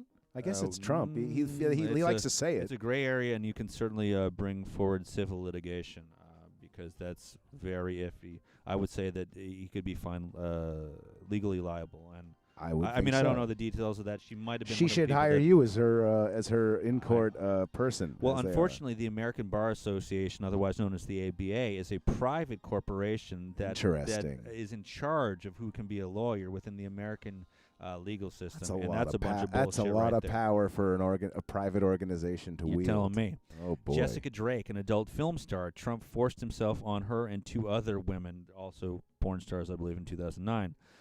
It goes on and on and on. Summer Zervos, which I mentioned before, 2006, abused authority, asked the boss on The Apprentice to kiss her in a group on 2 separate occasions. Skip. So E. Jean Carroll, that's one I talked about. She was sexually assaulted by Trump, filed a defamation lawsuit when Trump denied that he raped her. Now a judge will allow a semen stain dress to be entered into the court record. So one of the things in the middle of all this, the same guy who said to me, dates and times, Right. once I got halfway through the list, he said, well, at least you didn't fly on the Lolita Express. And I'm like, that's where you're wrong. Oh, he absolutely boy. did, and there's flight logs for that. Yeah. See, yeah. But and then they're like, never mind. Well, that was really it. It's an amazing thing that you can actually witness in real time, like cognitive dissonance these days. It's Right. like you can see it. You can see how like someone can see in real time when you say 2 + 2 = 5 Yeah. every time. George Orwell. Yeah. But so the thing is that the oversized dick that I brought to these rallies. Yes, let's get back to the is oversized dick. comedic and wonderful, and it pisses them off to no end. But it actually was a continuum of the sexual assault allegations, and I was trying to weave this into a greater tapestry of what the narrative story was. So this isn't out of the blue. It's actually symbolic of who Trump is, and to a lesser degree, at least there's credible allegations against Biden by Tara Reid. Now, again, none of these things have been proven in a court of law. I'd say that it's much more tight against Trump if they've got a semen-stained dress, because they're not That's how they got Clinton. Exactly. So they're not going to put forward something like that unless they've got the goods. And so I do believe they have the goods. In the case of Tara Reid, she did make a pretty good case for it, but it's not the same as DNA evidence. Okay. Anyhow, I'm just saying. That is part of a larger narrative structure that I'm trying to put forward. And so, to answer your question, which was maybe 30 minutes ago, about taking you through 2020. So basically, my rule of thumb, as in contrast to 2016. 2016, I'm just giving out the flowers, and it's all peace and love and happiness, Right. and sunshine, and rainbows spouting Right. out of my ass. What you wanted to see was how people reacted to a simple gesture of being offered a flower for peace. Like, aren't we all for peace? Right? Isn't that like not a... Right. So Martin Luther King brings up an interesting point. He says that peace is not simply the absence of tension, but the presence of justice. And so that was a very important thing going into 2020, especially when the riots or the looting or whatever you want to call them at this stage. So we bring up another one of his quotes, which is that a riot is the language of the unheard. And so it's because these people are unheard that they must resort to these kind of things. So going back to peace being the presence of justice, in order to get justice, they are acting out in this way to try to get it because they are being unheard. You tie all of these things together, and you see that they are ultimately seeking peace. What happened to George Floyd is far worse than a couple buildings being burned down, which again, so that's happening right now in Wisconsin. Check the live feeds. I don't want to switch someone from here. Right. Of course not. But no, in this case, go right ahead. You know what I mean? In the wake of the Jacob Blake shooting, it appears, at least the last time I checked, that he's still alive in critical condition. But they're burning that fucking shit down too. And so a lot of people on the streets are saying that peaceful protest hasn't worked, and that these fires are the closest thing to getting progress moving forward. They made a little bit of progress in Minneapolis as far as that. Then I think a lot of the votes have not actually moved forward. Whereas in Seattle, they're actually it looks like some votes have been taken, which are actually going to start to defund the police there. But other criticisms have been made because the head of the police there is a black woman. And so now they're making the argument, oh, well, it's a black woman who's going to get far less pay, than the last chief who was a white person, and how can we allow that? And really the answer is that, there needs to be major police reforms, regardless of race, and I think that there's going to be some rough patches getting through it, and I think that, we're going to see a lot more things set on fire in Wisconsin. And of course, there was Trayford Pellier, if I'm not mistaking the name.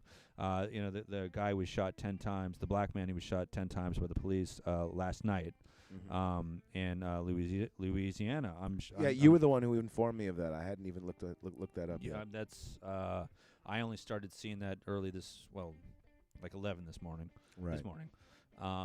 And so, I mean, I think a lot more shit is going to start popping off. And yeah, which means you're probably. So I wanted to get into this, which is that for those tuning in once again, this is Rod Weber. You can follow him on everything. I would recommend going to his YouTube channel. And you can see honestly, a lot of the things I'm posting more on Twitter because I got zucked. Okay, right. But, so I got my YouTube channel deleted. But it's still it's back up there, so but it's not there. Okay. Yeah. So after 5 months, so let me take that down then. Well, that's just your name. Anyway. Well, yeah. I think Twitter is where I'm not zucked at this stage. But so basically, just to give an explanation, I mean, there's still plenty of stuff on my YouTube channel. But the algorithms don't favor me. They've basically done what they call a shadow ban. So now I have my channel back, but my videos don't get any views, and it's not in the algorithm, so it doesn't pop up in anyone's feeds.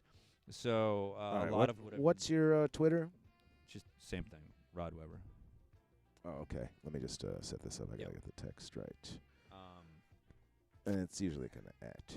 Yeah, at Rod Weber. Yes. And so Twitter only allows for 2 minutes and 20 seconds, so I've obviously confined all the videos to that size. And if there's a longer supercut that needs to be made, I do post it on YouTube with a link from Twitter popping over there, like the event, which is the Dicks for Trump, which happened this past Sunday. Which is amazing. Yeah, which was amazing, but also again, I lost so I had my iPhone stolen out of my hands, forcibly ripped out of it, fell in these bushes, and we can see in the videos afterwards that a woman picked it up and kept it for herself. So that's $1,000 down the drain right there. But again, I still haven't taken you through 2020, so I'm going to try to do it very rapidly. The thing is that. Unlike the Flowers for Peace of 2016, my method or my saying for myself was, I'll give you a fair interview if you respond fairly to me.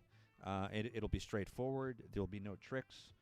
But if you do shenanigans, you won't give me an interview after a bunch of times of me peacefully asking, the helmet goes on. Right. The helmet being, I had a spaceman. It was just a silver helmet with the pointy things. Oh, so I didn't realize that there was 3 strikes involved before you put it on every time? There's a system. That's brilliant. Yeah. Because I was attempting to be fair. Right. And, so many of these folks, they're not interested in fairness. They have a mega agenda, which is put forward by their corporate donors. And so they don't want to deal with someone like me. And... if it got to that point, then screw it. So I'm putting on the spaceman helmet, and I'm saying to Pete Buttigieg, yeah, so who you think's gonna win it? Is it, the Martians or the Venusians? Like the Martians have rigged the election, and what are the Venusians gonna think of that? And he's like, ha ha ha ha. He's kind of like, I don't know, dude. Ha ha. And walks away. Thanks for coming. And then so I follow him to the parking lot. I'm like, you think I'm giving you a rough time now? Wait till you meet Vermin Supreme. See ya. Yeah, right. And, everyone, you got to love Vermin. So, there was a couple incidents like that, and I called Pete Buttigieg out on the fact that he had the homeless camps, evicted in his town of South Bend, and then in another interaction, it's like, hey, so who's powerful of the CIA is more powerful, your faction or Donald Trump's faction? I'm just kind of, following down the road in the snow, like, why won't you debate me? Like, I'm the only candidate who will investigate 9/11 and the death of Jeffrey Epstein. Come on, Pete. Like, what are you doing? I want to know if there's a gang tattoo to join the Yang Gang. Like, is there an initiation is what I want to know. Do I just become a member of the gang? I think you just have to be into math, dude. But I don't feel like, even if I like the guy, I don't feel like I'm a gang member. Indeed. Right? Like, so I don't know. Yang Gang, reach out to me. Let me know what I really have to do to become gang. I mean, I'm not saying I'm doing it. I just want to know. Maybe you're not going to tell me because I'm faking it. Well, I think they're over. He quit. No. Man. That's the funny. He works for CNN now. Yeah, I know. It's like, that's got to be a tough pill to swallow for some of the gang. I think he was kind of always auditioning for CNN, right? Was he? I mean, that's what it looks like. Well, the thing that they always joked, the CNN people, I forget exactly which anchor said it, was, looks like Tulsi Gabbard's just auditioning for Fox News. Right. Okay. This world, Rod. I gave someone the advice earlier. It's like, they had said that, well, I haven't really been paying that close attention to what's been going on because it's been driving me crazy. And I'm like, that's actually that's my advice to the world, is sort of like not to look away. I mean, look, it's such a fine line. Like Rod is out, and I have to remind you, Rod has been out in the streets for almost every significant incident that this country has seen in the last 5 years. Sure. I miss Charlottesville. 80%. Yeah. And the reason I miss Charlottesville is because I had to be at Furman's 30th anniversary party with his wife. That's a good reason. I think so. So, okay, so 2020. So, 2020, that was the rule. I got serious interviews with Deval Patrick and Tulsi Gabbard and a handful of other, smaller candidates. But Joe Biden wouldn't give me the time of day. Pete Buttigieg was kind of a dick. Klobuchar was a dick.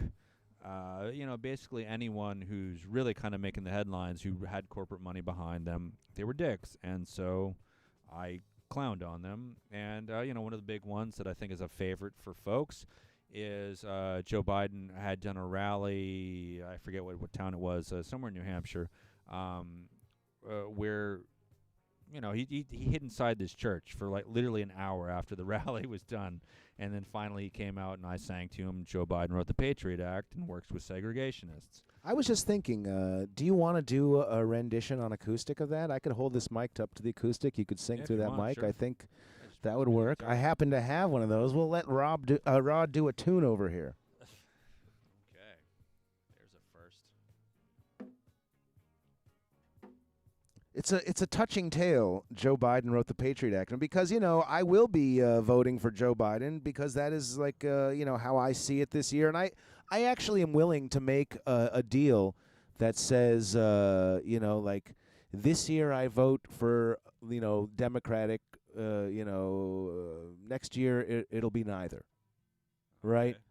Like. There's some question in my mind as to whether the elections are legitimate. If you read anything of Greg Palast, I don't believe they're legitimate either. So I mean, there's proof now. We have enough proof to know that. I mean, they're throwing out all kinds of ballots in the trash. If you look exactly, it's those stories. 2016, hacking democracy. Like they thoroughly documented that the Diebold voting machines.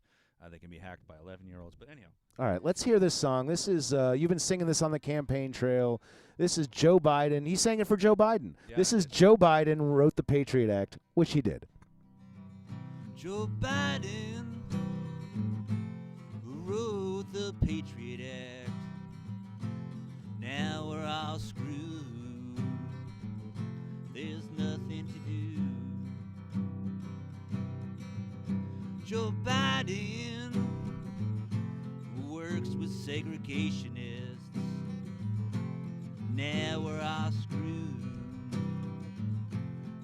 Nothing to do. Joe Biden makes us go down the big hill. We're all going down.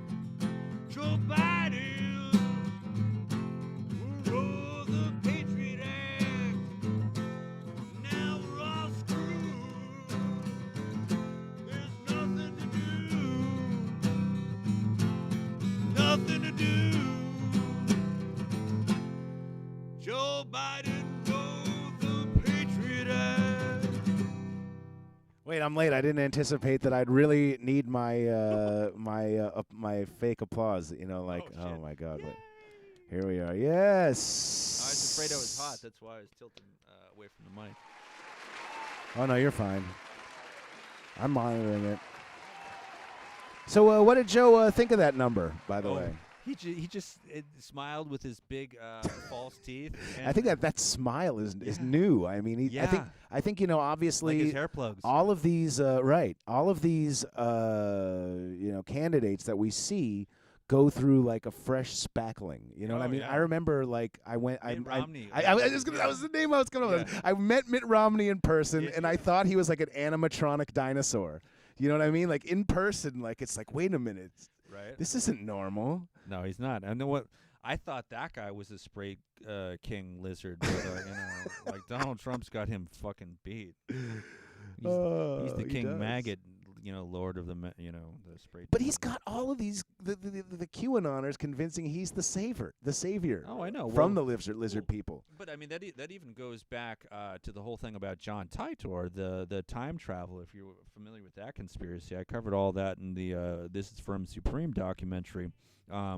In which there's this theory that so Nikola Tesla, when he died, his paperwork, and this is like a documented fact, was picked up by John Trump, who's the uncle of Donald Trump. And you can hear actually Donald Trump, and I got all the clips together, like Donald Trump talking about John Trump. And then there's all these conspiracy theorists that believe that Donald Trump is a time traveler who got time travel technology through John Trump, who got it from Nikola Tesla. Then on top of that, me and Vermin met Donald Trump Jr., and we asked him about it. Oh. And so this is in the documentary. I mean, do you get to tell me what he said, or do we have to wait for the documentary? Well, I'll tell you right now. I mean, I did, because there's been a lot of hold-ups, through some technical stuff. But we do have a teaser. We've got a special teaser for the Butz Show audience. We have a little distribution deal with Indie Rights distribution. But Donald Trump Jr. says basically, well, I'll look into it when the technology exists. And we're like, it does exist. We've heard the conspiracy theories. Why are you lying to us, Junior? Don Jr.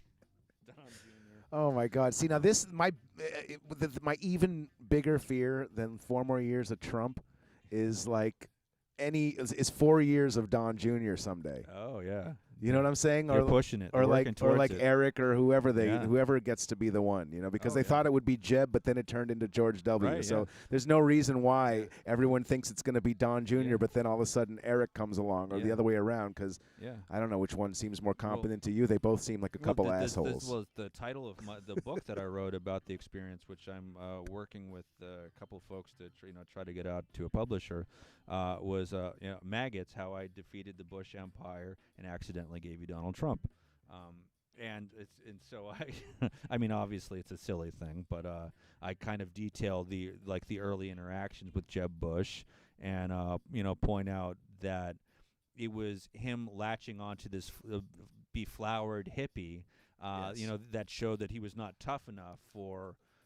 Among the great supporters we're looking for. Among the great exploits of Flower Man in 2015, 2016. 24 rallies with Jeb, in which he invited me on the stage to pray for peace. Yes, and he knew Rod. They had talked, and so he's like, I see my friend Rod Weber here. Let's maybe he'll be willing to pray with me. Oh, yeah, come on down. I thought that was excellent. Yes. So, and then, of course, times... like Proverbs 22:9, he is blessed of the eyes, bountiful, because he gives bread to the people. Nice little metaphors. You see, if you're nice, you get the nice quotes from Rod. Yeah, precisely. You know what I mean? That's exactly it. That's really just been my rule. If you're respectful... Right. I'm respectful back. If you're a douche, bring it. Bring out the helmet, and man. that's the thing. It's like with Donald. Fuck around and find out. I have a secret fantasy that I'm gonna one of these. It would really be nice. Like I like Donald Trump is the devil, right? Sure, whatever you want to say. He's not a nice man. He shouldn't get my love or respect at any point. But I kind of have this secret fantasy of, and then it started the night that he bought that big. I love and respect him just for the people monitoring this. Oh, sure, fine. No, he's go ahead. He's a horse's ass. Your secret fantasy. My secret fantasy is it started the night that during I think there was no one to make food at the White House for the football team that had won the championship. All the right. McDonald's. It was McDonald's. He went and bought out that was crazy. This huge spread of McDonald's burgers. Hundreds. And I've never seen him happy the whole time he's been president, except in this like one picture in front of the giant buffet, because it's like that's who Trump is. He likes McDonald's. And seeing that much McDonald's made him happy. It really did. Okay, so he was really happy then. It really, really did. And something resonated in that happy face. I was like, this guy right here, I kind of just want to wait in line with him at the McDonald's and like have him like like think that he's Donald Trump and he's rich and he's gonna buy me a meal and then he's gonna like get like a couple. Oh, we'll get the 2 for thing deal. And he's like, oh, now get your own. Right. And he's gonna walk up and I'm like, aren't you funny? Right. And then I'd get my 2 fillet of fishes and sit down next to his 2 fillet of fishes or whatever. And I'd probably talk wrestling with him. You know what I mean? It was like, what was it like to shave Vince McMahon's head? Or get thrown over or throw him over the table. Oh yeah, and then parallel maybe to what happened to me. right. Well, yeah. Stone Cold Steve Austin hit him with a stunner. You know what I mean? Well, right. No, but I'm saying there's the scene where Donald Trump throws McMahon over the right, table. and the irony there, and that's the thing, and maybe after we become good enough friends in that moment, I could be like. You threw my friend over the table. That's the funny thing. Maybe you can settle out of court with him. In this pre-trial conference and all these things that I'm supposed to work with Trump's lawyers, where we have to be friends and be friendly and actually come up with a document together, which we submit jointly to the court. There was a couple times where Brian Gould, who is the head attorney for Trump, was saying some outlandish things, and I'm like, listen, Brian, your whole MO is to fucking cock block, people like myself. That you bring this litigation as far as you can to fucking drive people into the ground. And he's like, Rod, I don't know what you think my relationship is with Mr. Trump. I haven't even met him. I'm like, it doesn't matter, Brian. It's the expectation. This is why he hired your law firm, because you know what to do. And this is even what Noam Chomsky says about the mainstream media, the corporate media, is that, and he's even confronted some of the mainstream people saying that, no, like, it's not that you're lying about your position about the Middle East or Syria or whatever it is, that you genuinely believe the lies that the government has told you, and that's why you've been elevated to this position of power. So the same thing is true with Trump's lawyers. Brian, you have been elevated to this position of power because we know you're a company man and you will toe the line and you do X, Y, and Z, and you know what the expectations are, just like a mob hitman who brings you to the fucking Meadowlands in New Jersey like Tony Soprano or whoever the hell it is, Edward Deck or Fred Doucette or any of these fucking people. You know what your job is without it being articulated. And that's one of the big things about 42 U.S.C. 1983 is that there are specific, there's jurisprudence about this in which they say that it only takes a nod from a police officer to a KK member or to any of these people doing the brutalizing to show that there was a meeting of the minds. There's lawsuits which put this stuff forward. There's the Pruneyard shopping center case, in which it's put forward that free speech is not just I'm sorry, you can have a public-private forum in which free speech isn't exactly what you and I know it like as we see it on the news. So a public-private forum gets brought up in this shopping center case because there's like a police station that's a part of it. So the more or there's an army center there, or there's a church there, or there's any of these variety of things. But when the hippies show up and they want to give out their anti-war flyers, the police are like, fuck off, you can't be here. So what this case brings up, the Pruneyard shopping center case brings up, is that you can have a privately owned place which functions as a public place. And there's all these kind of cases which come together. There's a confluence of things, which is what's so interesting about this No Labels conference, where Donald Trump gave his speech, where there's the alter ego doctrine at work, there's respondeat superior, there's all these things coming together where it's a public event in a private space, and basically because all of these things come together, this is why the judge ruled that I have a case, and basically what they have been saying is fucking bullshit, and even the FEC filings show it. But well, that's one thing I always want to believe is that who knows where the political leanings of each member officer of the court could be, whether it's a judge or and most particularly the judge. That's like the most important one, which way they lean. But or sometimes a jury, really. And definitely right if you're before a jury, because in most cases you probably won't be. Right. But it definitely matters the people who are swear oaths to the court system, actually use the letter of the law as their guide and are dispassionate about, where, what their own belief is as it sits to the strict definition of legalese, and it becomes that semantic battle.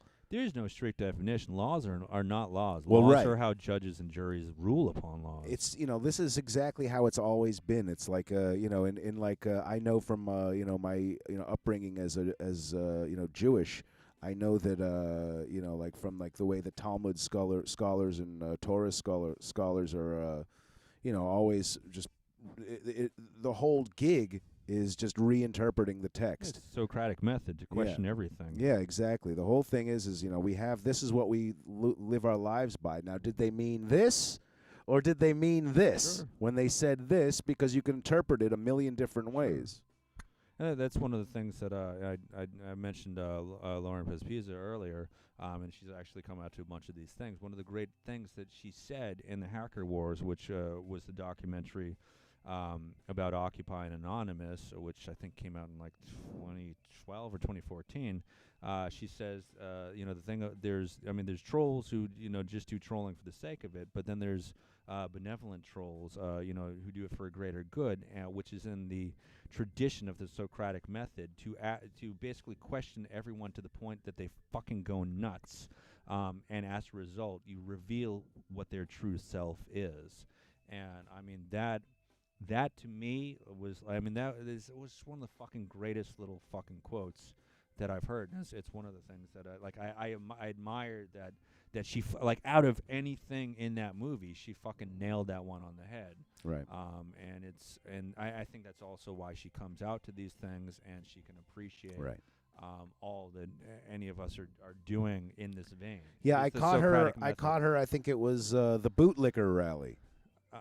There's a couple of those, so I don't know.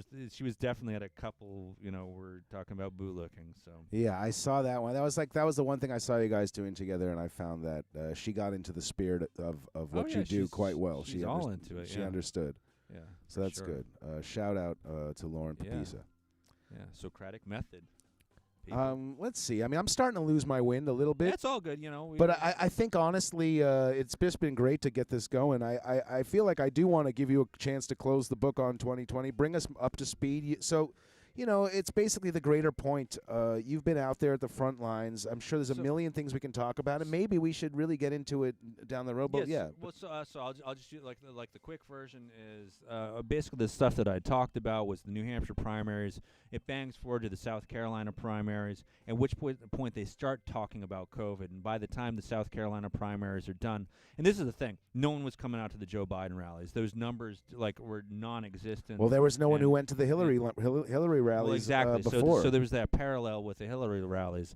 And then by the time it was all done, like the very last day, all of a sudden, there's a rally in Virginia where a bunch more folks came out to that, and then Obama says to everyone, you better drop out, and they all drop out. And then COVID happens, and it might as well be Obama. Yeah. Oh, I'm pretty sure it was literally Obama. I want to think like before he said it publicly, he sort of sent people to the door. Obama says you got to hit the bricks. I'm pretty sure that's what happened, but yeah.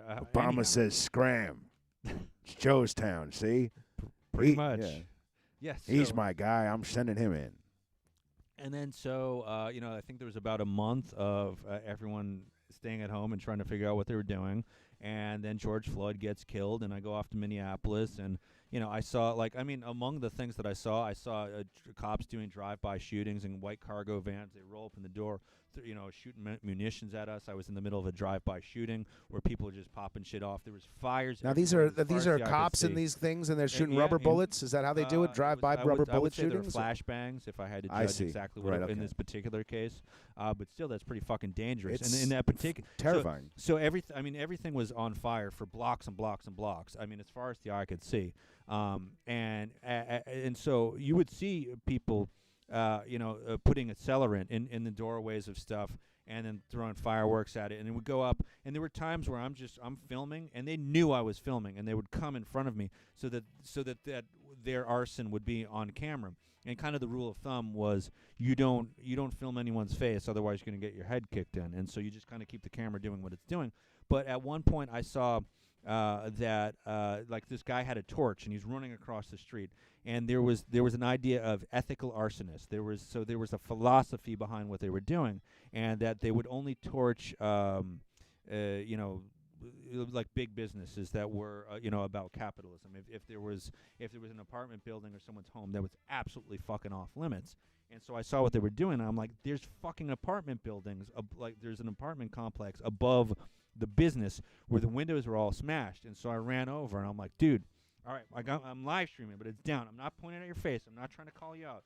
I'm telling you, you cannot fucking torch this fucking building. And so right as I'm saying that, like, so his buddies come over and they say to me, or they say to him rather, like, yeah, this guy's right. No, you can't do this building. And so they agree. And then moments after that, like pop, like the cops are shooting flashbangs, and it's like and there's two vans. So the first van was already firing at us, and then you see the second van. It throws open its door. And boom, boom, we're all running for cover, and they come back like the other way, and they're just fucking driving down the street, just fucking, it's like it looks like a shotgun, but they're shooting like fireworks, like massive M80s at us. Like it's not a bomb per se, it's not a bullet. I don't they call it a flashbang, but it's really fucking scary. Whatever the fuck it is. Right, and all this footage, by the way, is I'm leaving your Twitter information up. You can follow Rod on Twitter at Rod Weber. Yeah, I mean, and so I was at so they had burned down this whole Target. There was a car, there was cars that had driven inside, and they're fucking doing donuts and shit. Like, in the Blues Brothers, like they drive out the front door and they're smashing through the windows. I filmed that shit. There was another point where the National Guardsmen, I'd gone out to my car, I'd been filming for 3.5 hours, and I just needed a drink of water, so I went to my car to get a drink of water, and I came back, and I'm like, holy shit, what did I miss? So there's a black dude on the hood of his own car, and there's 4 National Guardsmen trying to wrestle him to the ground, and so there's a bunch of us other people being like, what the fuck, are you doing this again? You're reenacting what happened to George Floyd. Just let him the fuck go. And everyone's like, it's his fucking car, let him go. So they get him to the ground, and then one of the guardsmen jumps in the front seat of the car, and they drive away, and the black dude, they have him down on the ground, and they're like, okay, we got the car. And so they let him up, unlike what happened with Derek Chauvin. They let him up, and they all jump in their Humvee. And so the black dude who was previously down on the ground was like, fuck this shit. And he ran straight at the Humvee, and he jumped on the back of the Humvee. I saw this. And a bunch of other folks jumped on, with it. And the National Guardsmen He took off. They took off, and everyone fell off except the main dude. He hung on for dear life. As long as you could see in the shot, he was still on the damn car. And they took the fuck off, is what they did. Disappeared. It's like, okay, what happened? And everyone's like, I don't know. And a bunch of the people who had been watching my live stream actually looked into it. They're trying to find out. No one could figure out who he was, what happened. Where he fucking went. He just fucking disappeared. And that's the other thing is okay, so you were in CHOP. Yep. Right? In Seattle. Yep. And I think it was actually in Oregon where they started disappearing people. Yes. That was where they sent in the secret police. Yeah, the feds were just going there and grabbing people up. And, they're just snatching guys just like you. Yeah, well, but I mean, the other theory is that those are undercover police officers that they were just bringing back to the fold. Ooh, yeah. I like that theory. See, now this is the whole thing. It's like we live in a day and age where people believe what they want to believe. They hear a story like that and they choose to believe that one. Yeah, I don't know. But you could say that they were taking innocence and snatching them away, and it's like that's wrong. But we don't know shit about what happened there. Really, even Rod was there, and he doesn't know what the fuck happened. No idea. So that's the whole thing. It's like this.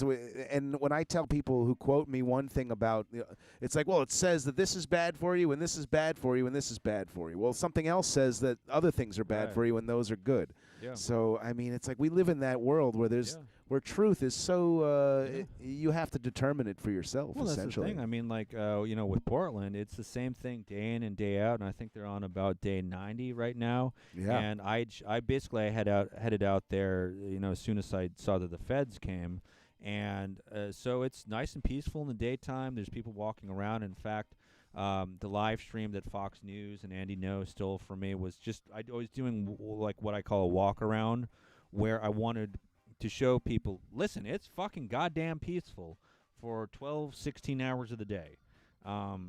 And it's important, as boring as it is, it's important to know. And it's like, okay, there's riot ribs. They're giving out ribs and salads or whatever the hell you want. There's kids. And so there was a bunch of kids, toddlers, that had the "fuck the police" signs. And that was it was part of a much longer, Right. I think it was like a 45-minute video where I'm just like walking around. I didn't really think much of it at the time. Right.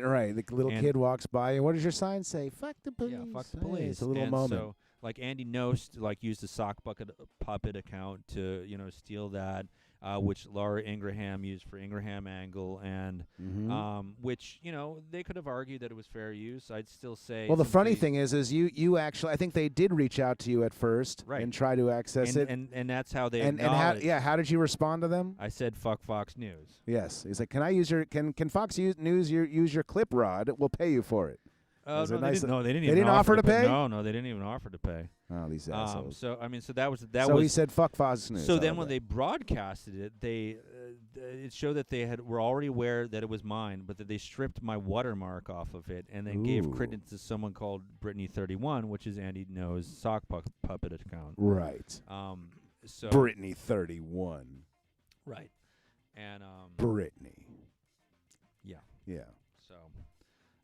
But that's but- interesting. Yeah, so full transparency. Like there was some back and forth, and I threatened them with a lawsuit. Yeah. And since I know how lawsuits work, it was basically like they made an offer, and I was like, all right, fine, I took it.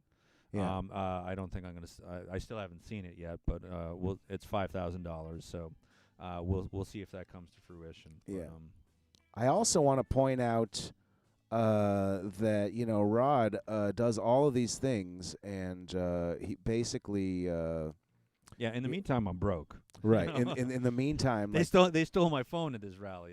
$1,000 iPhone. So yeah. So I'm just gonna do a quick little swap of the information here, and you'll see that if you want to help Rod on the campaign trail, I get no COVID dollars. Right, exactly. He needs gas and such like that. It's basically there's something happening in Wisconsin right now. I could be there. Rod is probably making him leave here, hit the news, and just see if it's time, because he's probably going to head right there, I'm guessing.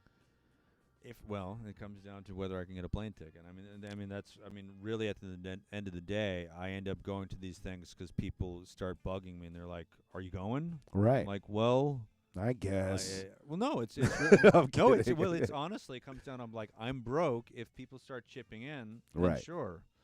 Which is it feels like a terrible way to be, but the industry that I work in has been decimated by COVID, and I get no COVID dollars, and so Right. I really have no income other than if people want to send me out to this stuff, then great, I'm all for it. Well, I'll say this much. There's no, Rod is not editing his footage. When he goes live, he's live streaming what's really happening. And there's no one who's doing that. There's no one who's doing that. I can tell you firsthand, I actually had him working for my old show officially. He had media clearance and credentials. That's true. That he was a credentialed media worker for my show. That's true. With a title. And even though I can't remember what that title was. I think I have the card still. That is a piece of history. You can resurrect that card. Actually, you Yeah, can't yeah. because the station's a non-entity. If they look it up, it's it doesn't really exist. Well, But to be fair, I got to legitimize this I- shit I do because we have got to send you back in the field officially again. Sure. To be fair, I do cut stuff down for Twitter so people can quickly see it, but I tried to link to the live videos so you Right. can see the raw stuff. Yeah. Well, it's just we live in a world where, media is hard to trust, if not impossible, and it's always partisan and skewed to what the people want to hear, because more than tell the truth, people want subscribers and links and success, right? Yes. You know what I'm saying? And, I've never been that guy, and neither of you. I'm here to tell the truth. I'll just turn it on, and whoever's listening at 2 o'clock on Facebook can hear me right now and can hear Right. Rod. But we'll do it just for that. Yeah. Because we just want to put it out there, man. It's like we're just trying to tell the truth. We're trying to tell our truths. Yep. And that's what you're going to get. It's like Rod might seem, and that's the thing, most people might think he's agitating. Oh, well, you must be like a lefty, Plant, going there and agitating the Trumpers. No, you just think these guys are a bunch of goofs and you want to mess with them. Yeah, well, to be fair, I feel like I'm asking the hard questions that it might seem like that to people, but it's questions that need to be asked. And even when I was in Albany, and they had like the chief of the police out there being interviewed by the mainstream journalists, they were trying to say, well, isn't Blue Lives Matter a reaction to Black Lives Matter? And the guy just pussyfooted around the answer. And I'm like, when the corporate people were done, it's like, if I may jump in here, and then I held his feet to the fire, and all the corporate news people profusely thanked me. And I'm like, well, how hard was it to do?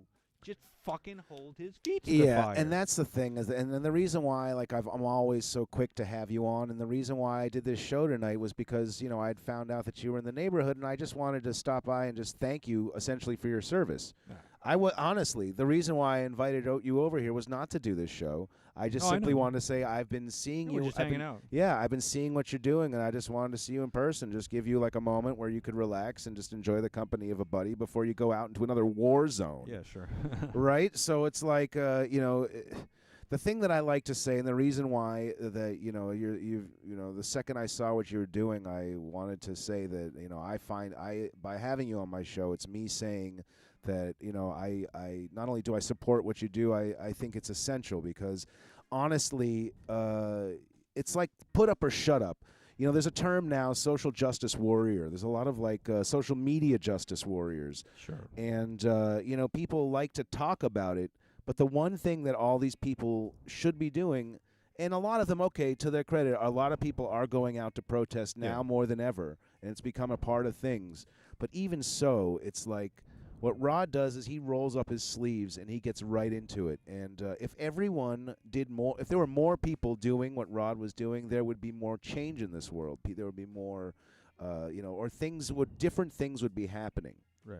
And I honestly feel like it's just that important, and I want to support that where I can because, like, for example, I flash back, and I was about to say this a second ago, I flash back to when you were at Standing Rock. And when no one knew what was going on there, I could go on the air with someone who was there and telling me what was happening. And I found that essential to know what was going on because there was so much they weren't telling you about how they were, shooting projectiles in innocent people's faces. And freezing people with fire hoses, for hours at a time. The big thing early on was Aaron Strode, who was a reporter for ABC, got shot in the face with a rubber bullet, and that was a big deal because she's a pretty white lady, and but that just disappeared.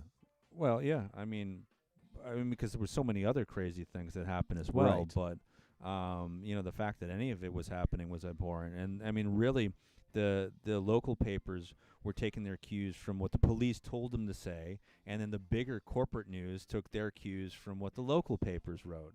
And so it was really just a police to news pipeline. It was a propaganda churning machine. And if I'm not mistaken, didn't just recently they finally stopped production on that pipeline because it all went down for a little while because hundreds of gallons of oil spilled and poisoned the land. As predicted. Exactly as predicted. Exactly as predicted. Yeah. It's just funny. I mean, it's like, and that's sad. Well, it's that funny kind of, it's that sad kind of funny. I mean, I don't know what to tell you. It's like, this is what we got. It's like, you hate to say, I told you so, but it's like, you knew it was going to happen. It was like, and especially with, anything that could happen from the periphery of the rhetoric from Trump's campaign, and all that would lead to something that has happened. And or even the stuff with Biden. I mean, by picking Kamala Harris, it's like a big fuck you to all the progressives and the people who are out in Portland. And honestly, I think that's going to come back to bite them, and that's why I expect that Trump will continue to be president. Which I don't think is a good thing. No, it's always nice nowadays to be very careful, which I don't think is a good thing. It's like, I think he'll win, but I don't want him to. I don't want anyone to win, but someone's going to win, and it's probably going to be him. I don't know. Yeah. I don't want to believe it. I want to believe that there's this, that there's a middle that, wasn't for Hillary and that voted for Trump, but the middle is now like, nah, we tried that guy, and he didn't do a good job. So 7 million voters were bumped off the voter rolls through cross-check in 2016. Now, and we're not even at the election, there's been 17 million. And with all the shenanigans they're doing with the post office, it's going to get worse and worse. Whether that's in Trump's favor or not, it's hard to say. But, they're clearly making efforts to fuck with the election. And so yeah, that's pretty obvious. And today I was watching some highlights of the Postmaster General was getting grilled by a committee. Yeah, it was a big committee. I watched a little bit of it, and then I saw with the volume off that AOC had her turn. I didn't see much. I just saw that ooh. Oh, so that's another one with AOC at the DNC. They give John Kasich, who's extremely anti-women's rights, with one of the craziest abortion bills ever put out there, as well as being an anti-union prick. Right, they give him some prime time. Right, he gets a 3-minute speech at the crossroads there, while AOC gets 30 seconds to say whatever it is and endorse Bernie Sanders.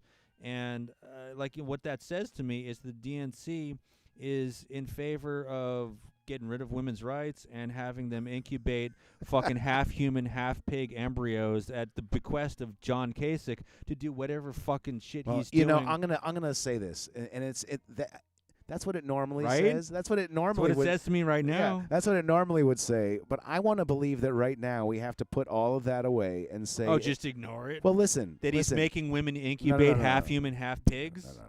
Come on. That's not what I'm saying. Yes, okay, well, that is what that is not what I'm saying. What I'm saying here is that it's much like I do in normal life, where I have friends who have different political views than me. And in some cases, I've, moved away from that friendship. But in other cases, I have not. And in a lot of cases, and in general, we have to be better than that, where we say, because it's part of our creed as Americans, where we're supposed to say, I recognize that everyone is different, and they're all entitled to their own opinion and their own belief, and I'm not going to, judge your worth as a human being based on a political point of view. You know what I mean? So it's or anything like that. But it's so what's happening with Kasich might be one of these things where it's okay, we're going to suspend our needing to line up on all of our platform issues with this person, when he's just going to say, hey, I come from the other side and I say this guy's a kook. I'm just saying he's getting more time than AOC, who's in the party. Well, and that's fun. And then they gave her they make little mistakes. This was a little mistake, but it was a mistake that they chose her probably because her platform was in line with Bernie Sanders to do the function of presenting his name to the convention. Because he had earned enough delegates. Right. So, but when she did that, they used it headline. She breaks from the party and picks Bernie in a big F you to the party. She really isn't, because again, she signed on for CARES. They're all sucking Nancy Pelosi's dick. And when she got there as a freshman congresswoman, that wasn't an act of rebellion. Everyone comes there and they have all these grandiose plans, and she thinks she's going to save everything. And they're like, well, if you want to keep your seat, you got to follow along with me, kid. You're going to be sucking on Pelosi dick. And so that's what everyone does, whether they're fucking AOC or Bernie Sanders. You follow, the party. Right. That's what it is. And the party follows the corporations who pay them. Well, this is unbelievable. So you know what? So I think I'm going to get ready to do to jump out. But I agree. I will just say, I don't need to, drum this up too much. You're making a prediction once again. I had you do this back in 2015. In 2015, Rod Weber was on the record saying, I believe, this was long before even Obama was laughing at him at the convention. Do you have the clip? Oh, I don't have it. Okay. I'm looking for my goodbye music. Oh, I see. But I actually. But I did. Yeah, he called it. And I was like, oh, don't tell me that. And I, but I wanted to believe. Me. I didn't. Because we hadn't figured out yet that if you said he was going to win, that it didn't mean that you secretly supported him. It's there's no way, shape, or form that I support him. Right. Exactly. It's not a good thing. All right. Let me do this real quick. I want to be wrong. All right, wait, hold on. Let me get this back. I didn't do that right. You know what I mean? I got to do it again, of course. Well, it's been a while, but let's do it. All right, here we go.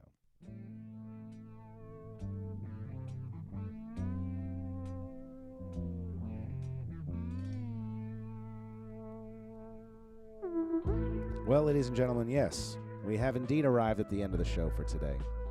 I want to thank you, Rod, for stopping by. This was a nice treat. Thanks for getting me off my arse and getting into the arena. It's people like you that motivate me to want to do my part, you know, and this is the best I can do, is provide an opportunity for people to hear what you're doing. But honestly, like, I'm happy to bring you on here and share the work you do, because it is, you put your life on the line literally every time. And you may downplay that because you feel like you're, you know, sort of in your own zone and that you're legally protected to have the right to be there, and that should matter. But it's gotten a pretty little dicey once or twice. The drive-by shooting was... But man, I'm glad you're safe. It's really good to see your face and have you over here. It's good to see anyone's face in person. It's good to do an interview with someone actually over here. And what I'm going to say is, where's my camera? It's right here. I'm going to say that, this is not an official show. I don't have the microphones I would normally use. I just wanted to get things, I just wanted to do something where I could, get Rod here, because it's so hard to line things up these days. But, I will be coming back with a fresh slate of shows. I'm going to tune up this whole set here. You'll see there's music back here. I'm going to get bands in here. We'll be able to play. I'll give you some live bands. We'll interview them. We'll have them play. I want to thank Festify for signing on with me. They're going to juice up my signal, and we're going to. I'm really excited for the future. I'm happy once again to be back, and until the next time, I'm going to leave you guys with this AB's track. Once again, shout out to Aaron and Amy Bellamy from me and Rod Weber. Thanks for coming by, Rod. Thanks, Aaron. Thanks, Amy. Thanks, Mike.